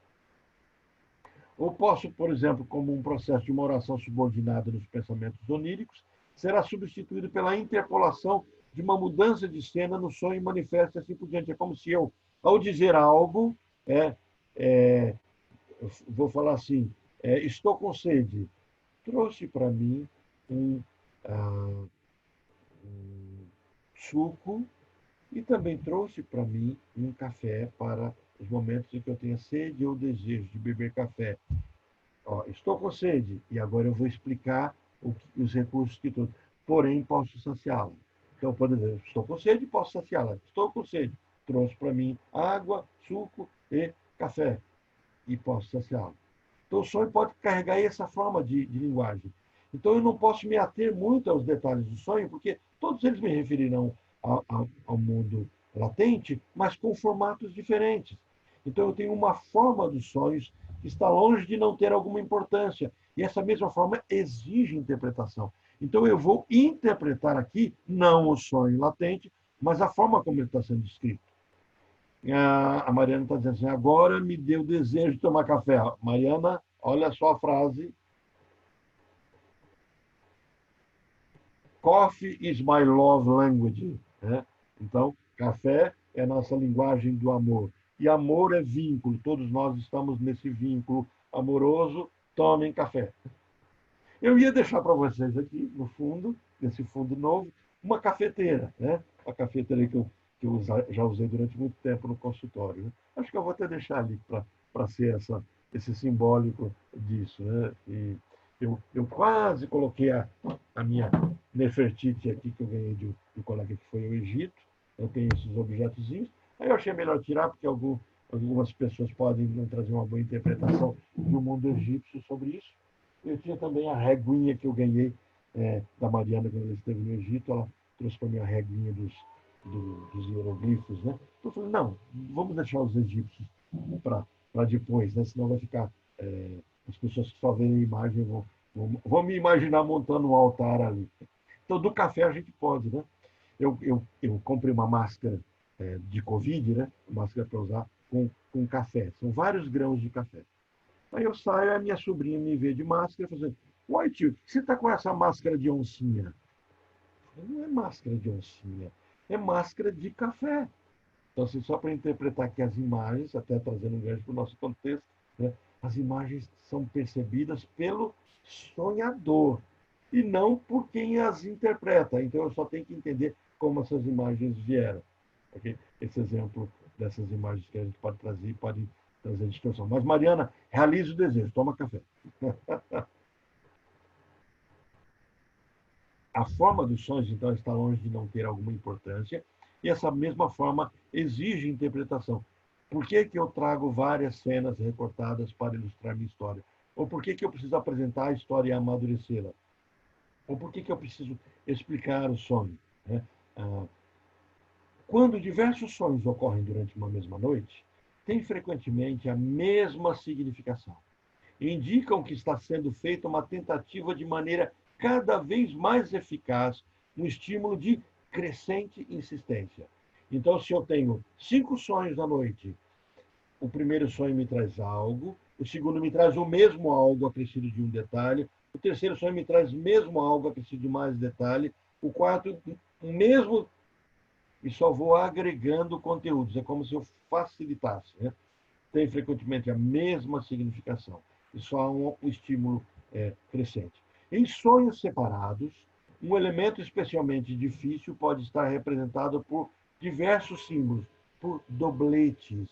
Então, em cada um desses sonhos, eu tenho os dobletes, eu tenho algo que faz um link, que se dobra, que eu percebo que estou tendo o mesmo sonho. Se fizermos uma série de comparações entre os pensamentos oníricos e os sonhos manifestos, que os substituem, encontraremos toda sorte de coisas para os quais estamos despreparados. Por exemplo, que o disparate e o absurdo dos sonhos possuem seu significado. Quer dizer, não, eu sonhei que eu estava voando, isso é ridículo. Não é ridículo. Né? Ao sonhar que estava voando, você estava realizando alguma coisa. O contraste entre a visão médica e a psicanalítica. Ele põe aqui um ponto, ele não esqueça, ele está falando com médicos, ele diz assim, olha, vocês médicos têm uma interpretação que não interessa à psicanálise. Vocês veem os sonhos como desprovidos de sentido, porque a atividade mental nos sonhos abandonou todas as suas faculdades de crítica. Até a pergunta que a Sinara fez agora há pouco. Mas espera um pouquinho, no mundo dos sonhos, ao sonhar, o superego está desligado? É exatamente o que o Freud está dizendo. Se no mundo de crítica, no mundo do sonho eu abandonei as críticas, né? Então ele está dizendo isso. O meu superego está desativado como sensor, enquanto sonho. Agora, ao acordar, o superego acorda junto. Por quê? Porque, a pergunta, por que o superego acorda ao acordar? Porque agora o superego lida com minha realidade, com o que estou fazendo fora. Então, ao fazer esse caminho, eu tenho o processo da elaboração. Os médicos não veem sentido para o sonho. Mas, olha, segundo o nosso ponto de vista psicanalítico, pelo contrário, os sonhos se tornam carentes de sentido quando uma parcela de crítica, incluída nos pensamentos oníricos, um julgamento de que isso é um absurdo, tem de ser representado. Então, agora eu tenho na linguagem do sonho o absurdo sendo representado por alguma coisa que vem de dentro do sonho para fora. Então, é como se nessa elaboração eu permita que algo vaze. Ok? Bom, um contraste que é apresentado. Entre esses, os achados mais surpreendentes, encontra-se a maneira como a elaboração lírica trata os contrários que ocorrem nos sonhos latentes. Pode gastar um tempão mostrando assim. Muitas vezes aquilo que eu sonho é exatamente aquilo, o oposto daquilo que eu estou desejando. Muitas vezes eu, no sonho, mato alguém que eu estou amando, ou amo alguém que eu estou matando. E ele vai dizer, isso é recorrente na própria língua. Né? Eu estou morrendo de vontade de tomar café. Morrendo. Então, na verdade, eu estou. Um autista vai dizer assim: você está morrendo, não toma café, que senão vai morrer. E o meu desejo é dizer assim: que naquele momento o que me traz vida é tomar café. Né? Então, assim, eu utilizo as palavras com sentido, Freud vai dizer, sentido antitético. Freud tem um texto só sobre isso. Eu me lembro que foi uma das primeiras aulas que eu dei lá em Brasília, utilizando o próprio texto do Freud. Foi quando eu me apaixonei por utilizar das minhas aulas com os textos originais do próprio Freud. Né? Como é muito mais rico para mim, eu entendo que também para as pessoas que ouvem, você não precisa ficar buscando intérpretes, mas você beber da própria fonte. Esse foi meu primeiro texto, sentido antitético das palavras, quando Freud trabalha o conceito de que as palavras carregam o seu oposto. Entre os achados, a elaboração onírica trata dos contrários que ocorrem nos sonhos latentes. No latente, o onírico tenta desfazer isso. Ou, desculpe, o manifesto. As semelhanças no material latente são substituídas por condensação no sonho manifesto. E existe um motivo para isso. Pois bem, os contrários são tratados da mesma forma que semelhantes. E existe uma especial preferência por expressá-los pelo mesmo elemento manifesto. Então, eu tenho uma tendência a trazer a imagem daquilo que no sonho veio como oposto, referindo-se a igual. Por quê? Porque no sonho eu não tenho a figura do não. O meu inconsciente não trabalha com não. Se eu falo assim, eu não quero beber café, né? Em homenagem a Mariana de novo, que ela caiu e voltou. Mariana, eu percebi que você saiu para ir buscar um café e você voltou com o café. Só nos conte, para a nossa curiosidade, foi isso? Você está dizendo que caiu, mas acho que você foi pegar o café, estou brincando. Não, não, caiu a conexão mesmo. Então foi um acaso. Foi. Mas Perdi aí um pedaço, mas depois eu assisto de novo. eu recuperei, eu estava falando de você, você tem que recuperar. É, tá bom. Então, assim, quando eu falo assim, eu não vou tomar café, isso não tem correspondência no mundo dos sonhos, porque o não existe como representação. Então, assim, ó, não pense em café, o que você mais pensa é em café. Sabe aquela frasezinha mais ridícula? A pessoa está enjoada dentro do carro. Não pense em enjoo. Não tem como não pensar em enjoo. Você pode dizer assim, pensa em coisas agradáveis. Olha os seus olhos lá na frente. Quando a pessoa está triste, não pode falar para a pessoa, não pense em tristeza, porque automaticamente você leva ela para pensamento de tristeza. Mas você pode levá-la a pensar em algo que anulará o pensamento da tristeza. O não existe no inconsciente, não é construído como imagem. Não existe representação para o não, exceto no campo da representabilidade. Eu me lembro que a minha filha uma vez foi à casa de uma colega e eu sempre dizia para ela assim que quando um cachorro chegar perto dela e tentar cheirá-la, para ela ficar calma que o cachorro talvez só queira conhecê-la. Então deixa a mão à disposição do cachorro, o cachorro vai cheirar. E a minha filha, vendo um pastor alemão, chegou na casa da amiga, ela não estava com medo do cachorro, porque o pai dela tinha ensinado que necessariamente o cachorro não quer morder. Né? E aí ela fez assim com a mão. E quando ela faz assim com a mão, o cachorro pulou na mão dela. E eu não tinha contado para ela que quando o cachorro apanha de alguém, ele interpreta que ao estender a mão você quer bater nele. Então, um ato errado é que a pessoa faça uma mão assim para o cachorro. Então, se você precisar aproximar a mão do cachorro, que ela se aproxime de um jeito em que não aparente que você vai bater. E minha filha fez assim para o cachorro avançou na mão dela e mordeu ela, né? E aí a forma como eu descrevi a coisa não foi bem descrita. Por quê? Porque as coisas são. O não é construído, a restrição, a proibição não é construída pela ausência, mas por um objeto. Trazendo a ilustração do cachorro, o cachorro construiu o não para ele como o ato de fazer assim: vou te bater. Então, quando você faz assim, o cachorro se retrai. Só que ele estava diante de um inimigo que não tinha autoridade para ele. Então, ele avançou nesse inimigo. Então, nós construímos o nosso não por afirmações. E talvez a afirmação de alguma coisa venha como uma imagem de não. E a gente precisa compreender isso. Esse é o ato de interpretar. Interpretar a elaboração onírica. Né? Os contrários são tratados da mesma forma que as semelhanças. E existe uma especial preferência por expressá-los. O meu não vem de alguma forma. Talvez o não venha com uma sensação de dor, uma sensação de angústia. É só um dito sobre o não da cena que acontecerá. Então, alguém que eu gosto morre, e eu me lembro de uma paciente que sonha que um elefante pisa na cabeça do filho e esmaga. Ela acorda, porque aí automaticamente ela entende que a cena é muito dolorida e acorda é um pesadelo. Ela não quer mais sonhar, ela luta para nem dormir, porque ela não quer mais sonhar, que os sonhos são esse padrão. Na verdade, o não estava sendo dito ali para ela. Né? Não atormenta a minha cabeça, porque a mãe, ou esse elefante pesado, isso fica claro depois, esse elefante pesado esmagava ela, dava dor de cabeça, trazia enxaqueca para ela. Mas estava vindo, o não estava vindo com destruir a cabeça. Então não era bem compreendido. Eu já contei em outra aula sobre isso. Uma psicóloga faz uma hipnose e anula essa imagem, e essa imagem adquire então um sintoma. Ela tinha expressão no sonho, já que ela perdeu a expressão no sonho, ela passou a somatizar, ela passa a ter problemas seríssimos e crises fóbicas. O elemento no sonho manifesto capaz de ter o seu contrário. Olha, assim, o elemento no sonho manifesto capaz de ter o seu contrário com igual facilidade pode estar se expressando a si próprio ou seu contrário, ou ambos conjuntamente. Virou bagunça? Virou. Por isso, 4 vai ser de interpretação no contexto.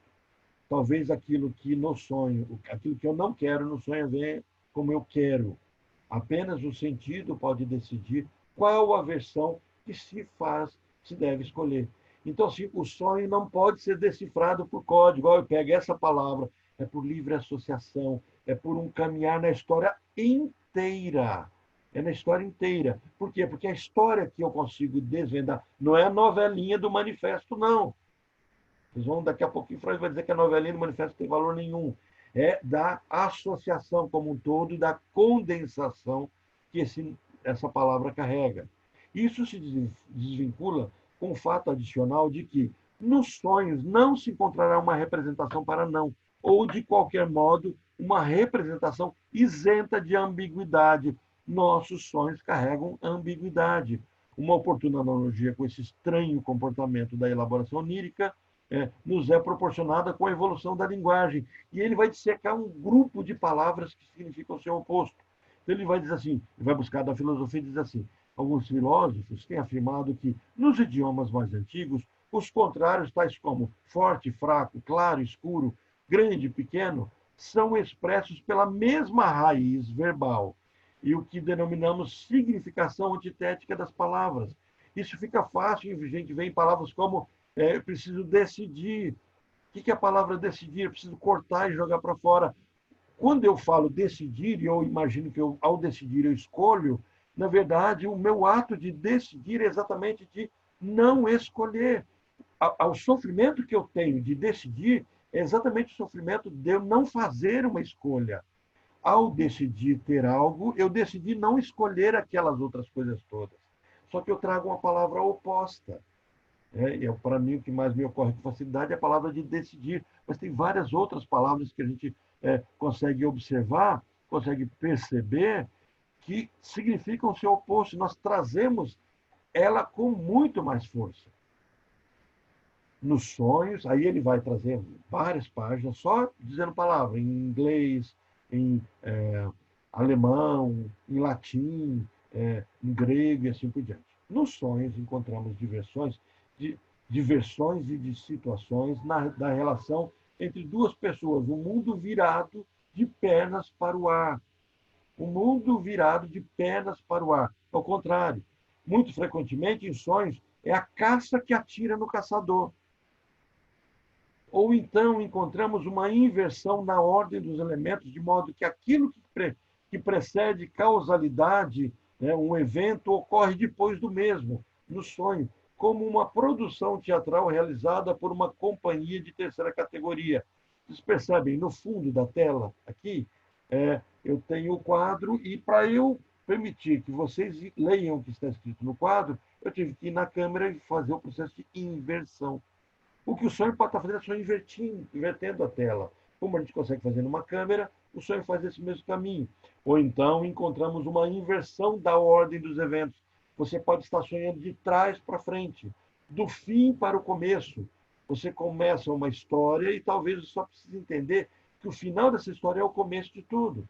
Então, não, por isso que ele diz, não busca coerência na novelinha, no enredo, porque o enredo está codificado, ele precisa ser decifrado. Há sonhos nos quais a ordem total dos elementos se encontra invertida, de forma que, para se obter o sentido, quando é a sua interpretação, devemos tomar o último elemento em primeiro e o primeiro em último. Os senhores também recordam de quando estudamos o simbolismo dos sonhos, que entrar ou cair na água significa que entrar ou cair na água significa a mesma coisa. E que subir uma escadaria ou descer a escada é a mesma coisa que descê-la. Então, quando eu trago o sonho, estou subindo a escada, lembra? Subir uma escada refere-me a um ato sexual, mas eu posso sonhar que estou descendo uma escada, que também representa o mesmo ato sexual. Não é difícil ver qual a vantagem que a deformação onírica pode auferir dessa liberdade de representação. E esses aspectos da elaboração onírica podem ser descritos como arcaicos, eles são uma base muito antiga do meu inconsciente. No caso da elaboração onírica, trata-se claramente das questões de transformar os pensamentos latentes, que são expressos em palavras, em imagens sensoriais, a maioria na forma de imagens visuais. Então, eu tenho que fazer aquele caminho, eu preciso contar de forma imagética, imaginada, aquilo que, de fato, é uma história. Então, eu utilizo os recursos que eu tenho na minha mão. Por isso que eu trouxe aquela ilustração. Pense no amante que, ao tentar fugir, coloca as primeiras roupas que ele vê no armário, no varal, depois que ele pulou a janela. Por quê? Porque o marido está atrás dele, pode matá-lo, é o sensor. Então, o que acontece? Primeira coisa que ele encontrou, se ele encontrou uma peruca, um vestido e um sapato, um salto de tênis, ele pega isso e coloca para não sair nu. No caso da elaboração onírica, trata-se claramente da questão de transformar os pensamentos latentes que são expressos em palavras em imagens sensoriais, a maioria das formas visuais, de imagens visuais. Nossos pensamentos originalmente surgiram de imagens sensoriais desta espécie. Olha, seu primeiro material e seus estágios preliminares foram impressões dos sentidos, ou mais propositalmente, imagens minêmicas dessas impressões. Então, aquilo que eu carrego como imagem já está representado de mim com um código, com um sentido. Então, talvez eu empreste de outras cenas. E por isso que eu preciso compreender o que essas cenas significam.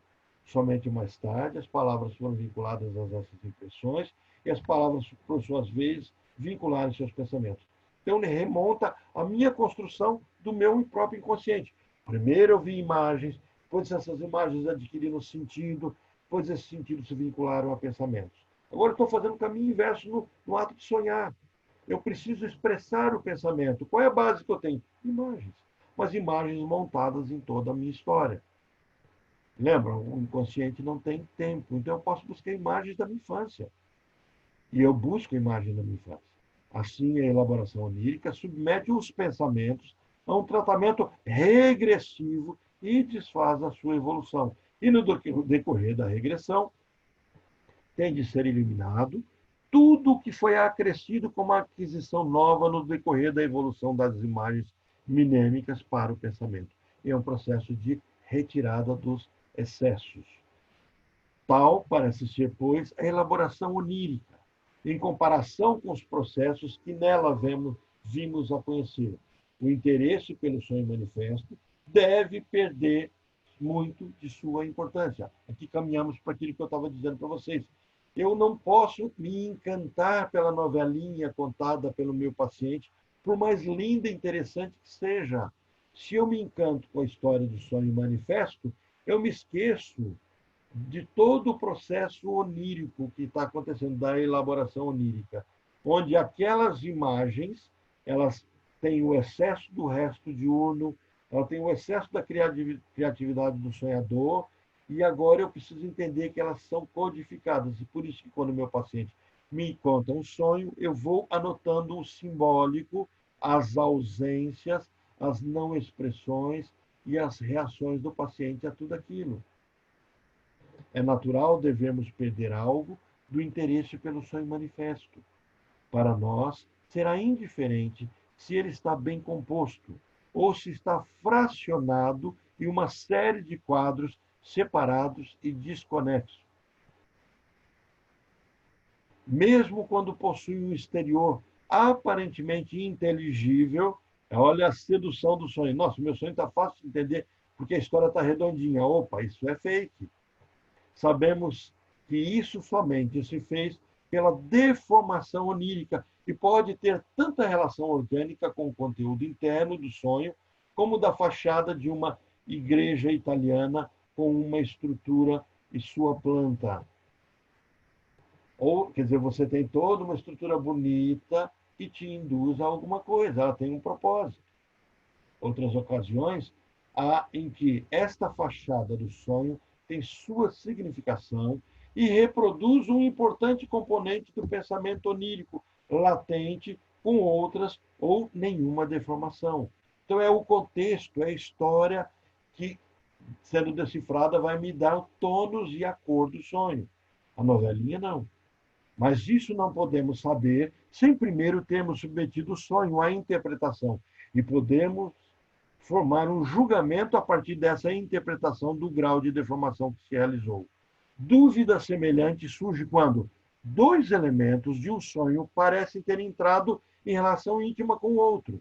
É como se eu imaginasse que, ao juntar esse elemento com esse elemento, eu formei um elemento dos dois de junção. Olha, isso talvez nos forneça um valioso indício de que podemos juntar também no sonho latente aquilo que corresponde a esses elementos. Olha só, observa o que Freud vai dizer aqui. Em outras ocasiões, porém, podemos nos convencer de que aquilo que é da mesma classe dos pensamentos oníricos foi disposto separadamente no sonho. Eu posso ter trazido o oposto disso. Eu posso estar dizendo exatamente o oposto daquilo que eu estou decifrando. Então, a arte de interpretar o sonho... Opa, eu não estou falando da interpretação do sonho, mas a arte de interpretar o sonho do analista é a arte de decifrar as condensações, os deslocamentos e essas figuras que estão vindo. Esse é o ato de interpretar, não é só o ato de analisar. Então, recapitulando, o sonhador interpreta o seu sonho. Só o sonhador interpreta o seu sonho. Mas o analista analisa. Mas o analista interpreta a elaboração onírica. E por isso ele percebe qual é o real sentido do sonho. Em geral, deve-se evitar a tentativa de explicar uma parte do sonho manifesto por outra. Como se o sonho tivesse concebido coerentemente e fosse uma narrativa com ordenação lógica. Não acontece isso no sonho.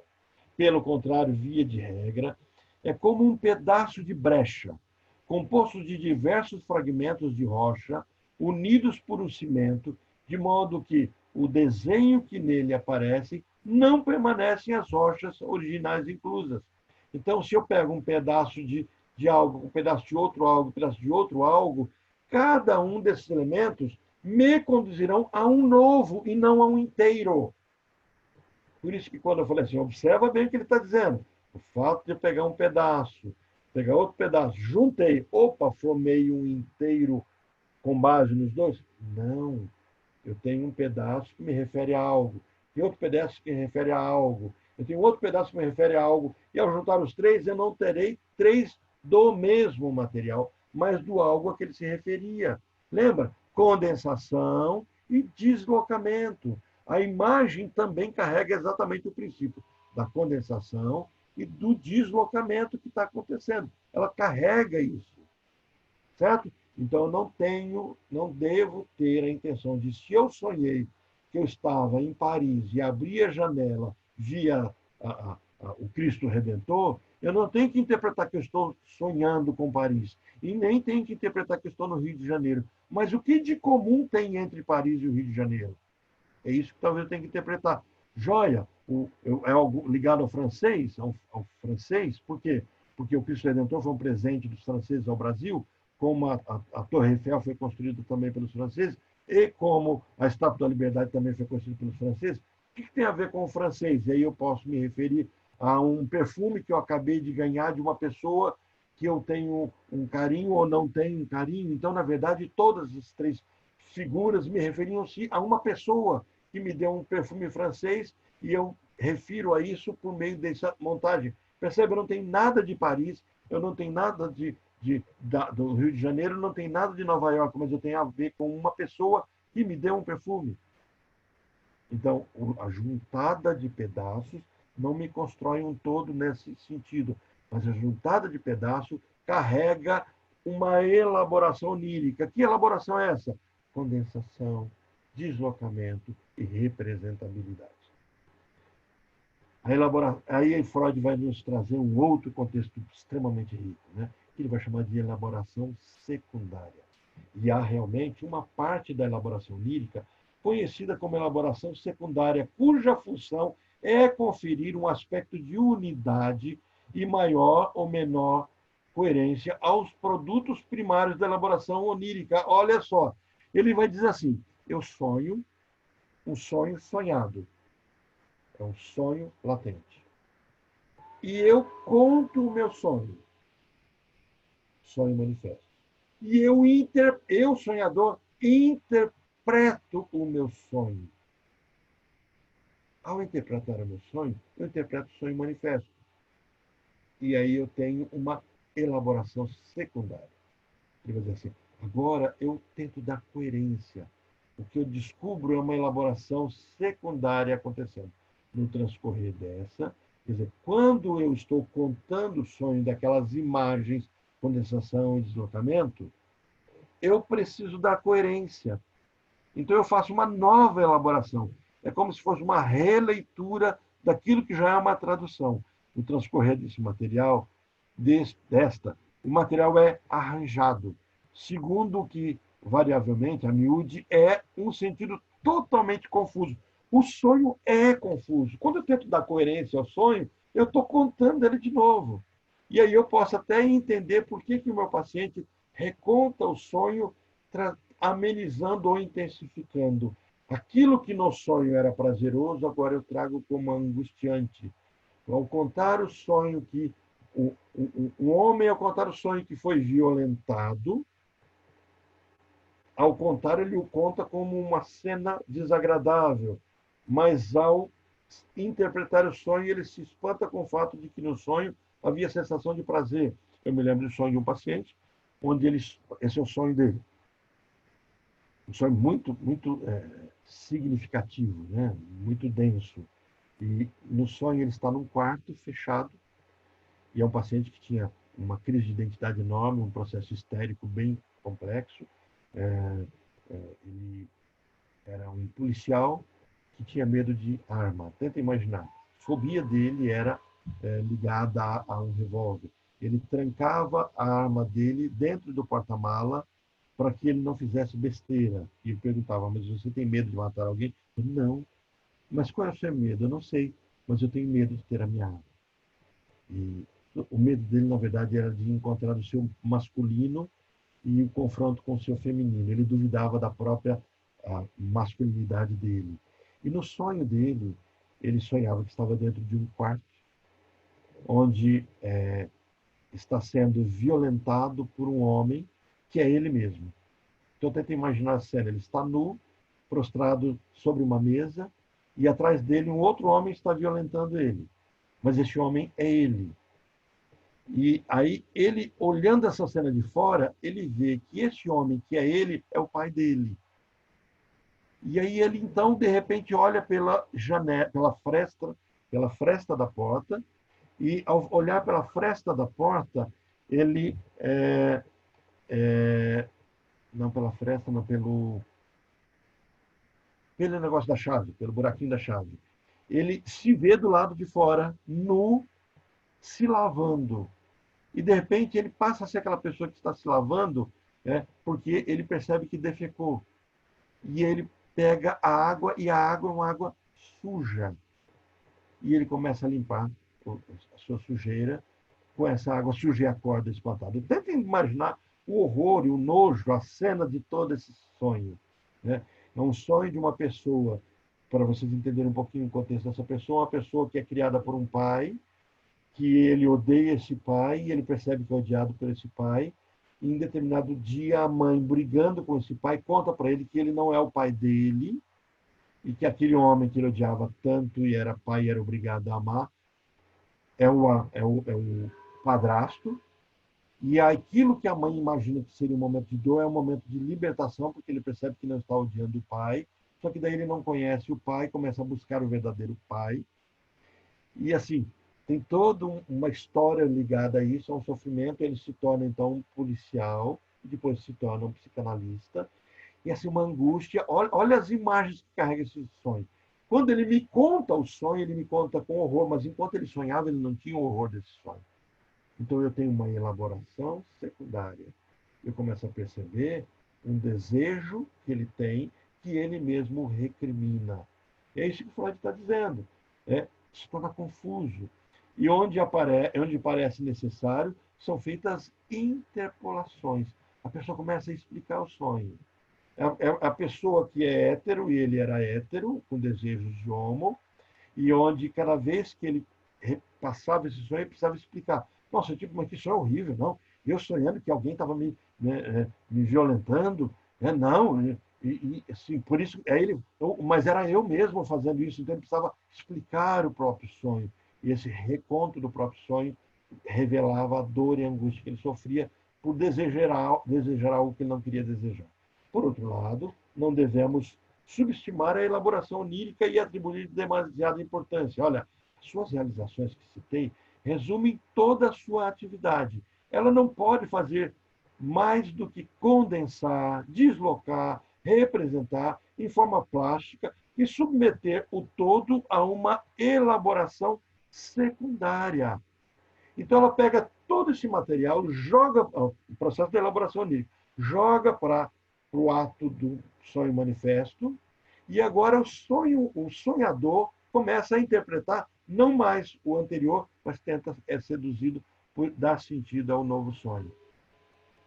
O que no sonho aparece como expressão de julgamento, crítica, surpresa ou interferência, nada disso são realizações da elaboração onírica, e muito raramente são expressões de pensamento subsequente referente ao sonho. Quer dizer, quando eu sonho que alguém morre e eu acordo chorando e triste por conta disso, isso já é um julgamento que eu faço sobre o meu sonho.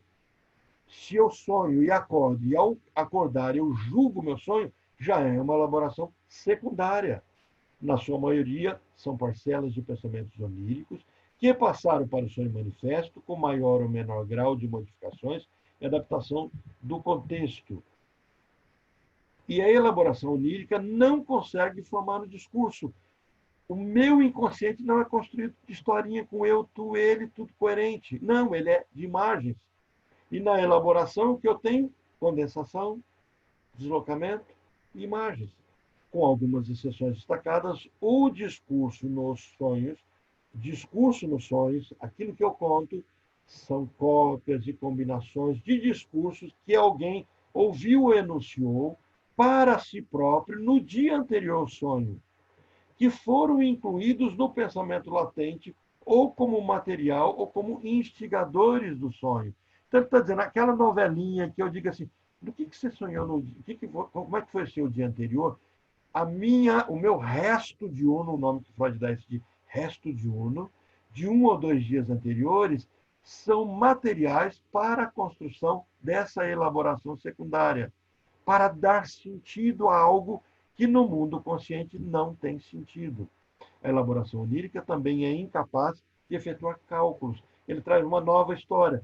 Não pensa que no sonho você consegue calcular. 1 mais 1 é igual a tanto. Né? Não efetuamos cálculos. Então, olha, a elaboração onírica também é incapaz de efetuar cálculos. Estes, quando surgem no sonho manifesto, são, na maioria, combinações de números, cálculos simulados, muitas vezes desprovidos de sentido enquanto cálculos, e, mais uma vez, apenas cópia de cálculos dos pensamentos oníricos latentes.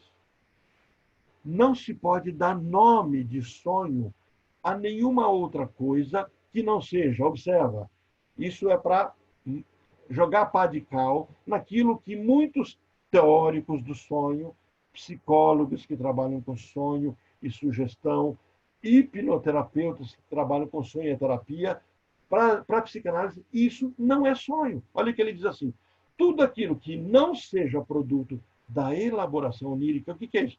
Condensação, deslocamento e representabilidade.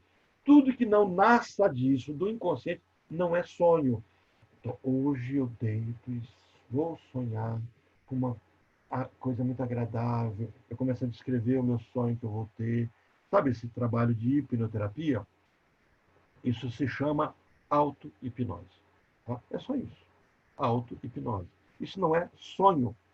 Sonho é produto da elaboração onírica, isto é, a forma em que os pensamentos latentes foram transmutados pela elaboração onírica.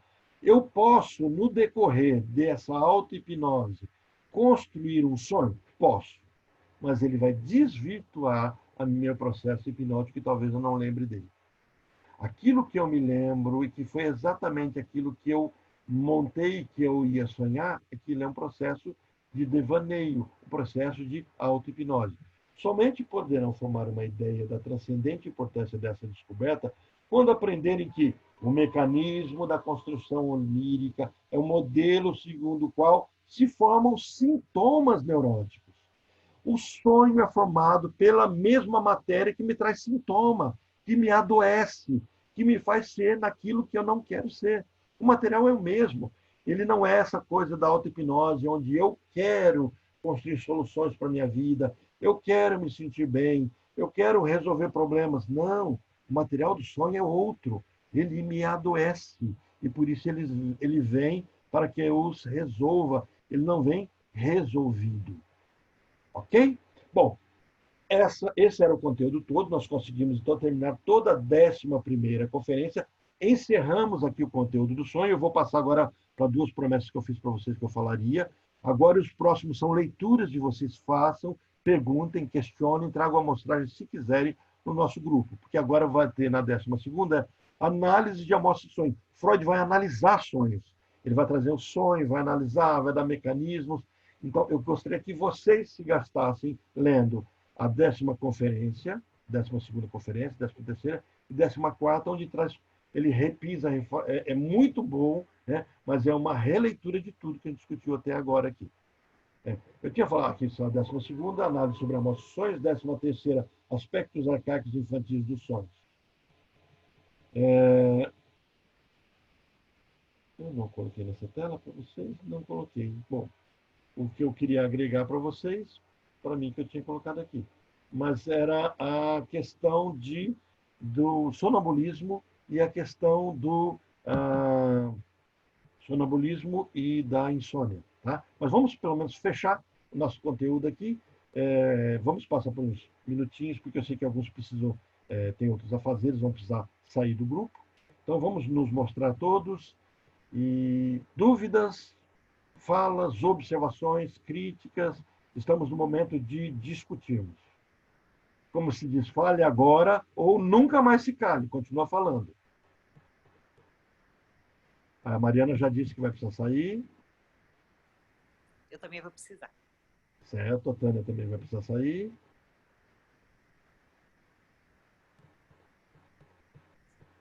Tudo resolvido? Eu sei que as dúvidas são enormes, porque nós carregamos, nós somos pessoas que precisam duvidar. Né? E, só para eu fechar, esse se vocês quiserem, eu vou disponibilizar para vocês, disponibilizo hoje, as minhas aulas sobre a interpretação dos sonhos, sobre os livros A Interpretação dos Sonhos. E vocês vão perceber que trabalha esse conceito da elaboração onírica com uma outra fala de Freud. Um hiato, né, de dezenas de anos de Freud, onde ele foi amadurecimento. Por isso eu preferi trazer a conferência, que ela é mais madura em questão teórica, mas vai ser interessante vocês verem também, acho que são mais ou menos umas 5 ou 6 aulas, onde eu falo só sobre os volume 4 e 5 do Freud e a interpretação dos sonhos. Eu disponibilizo para vocês daqui a pouco. André, acho que você chegou a ver a interpretação dos sonhos, não viu, André? Vi alguma coisa assim do Jung, né? Do Jung? A aula anterior, que eu tinha passado na turma de 2019. Aí eu vou disponibilizar tudo isso para vocês. Tá bom? Gente, muito obrigado. Vejo vocês no WhatsApp daqui a pouquinho. Um abração. Tá, beijo, tchau, tchau, gente.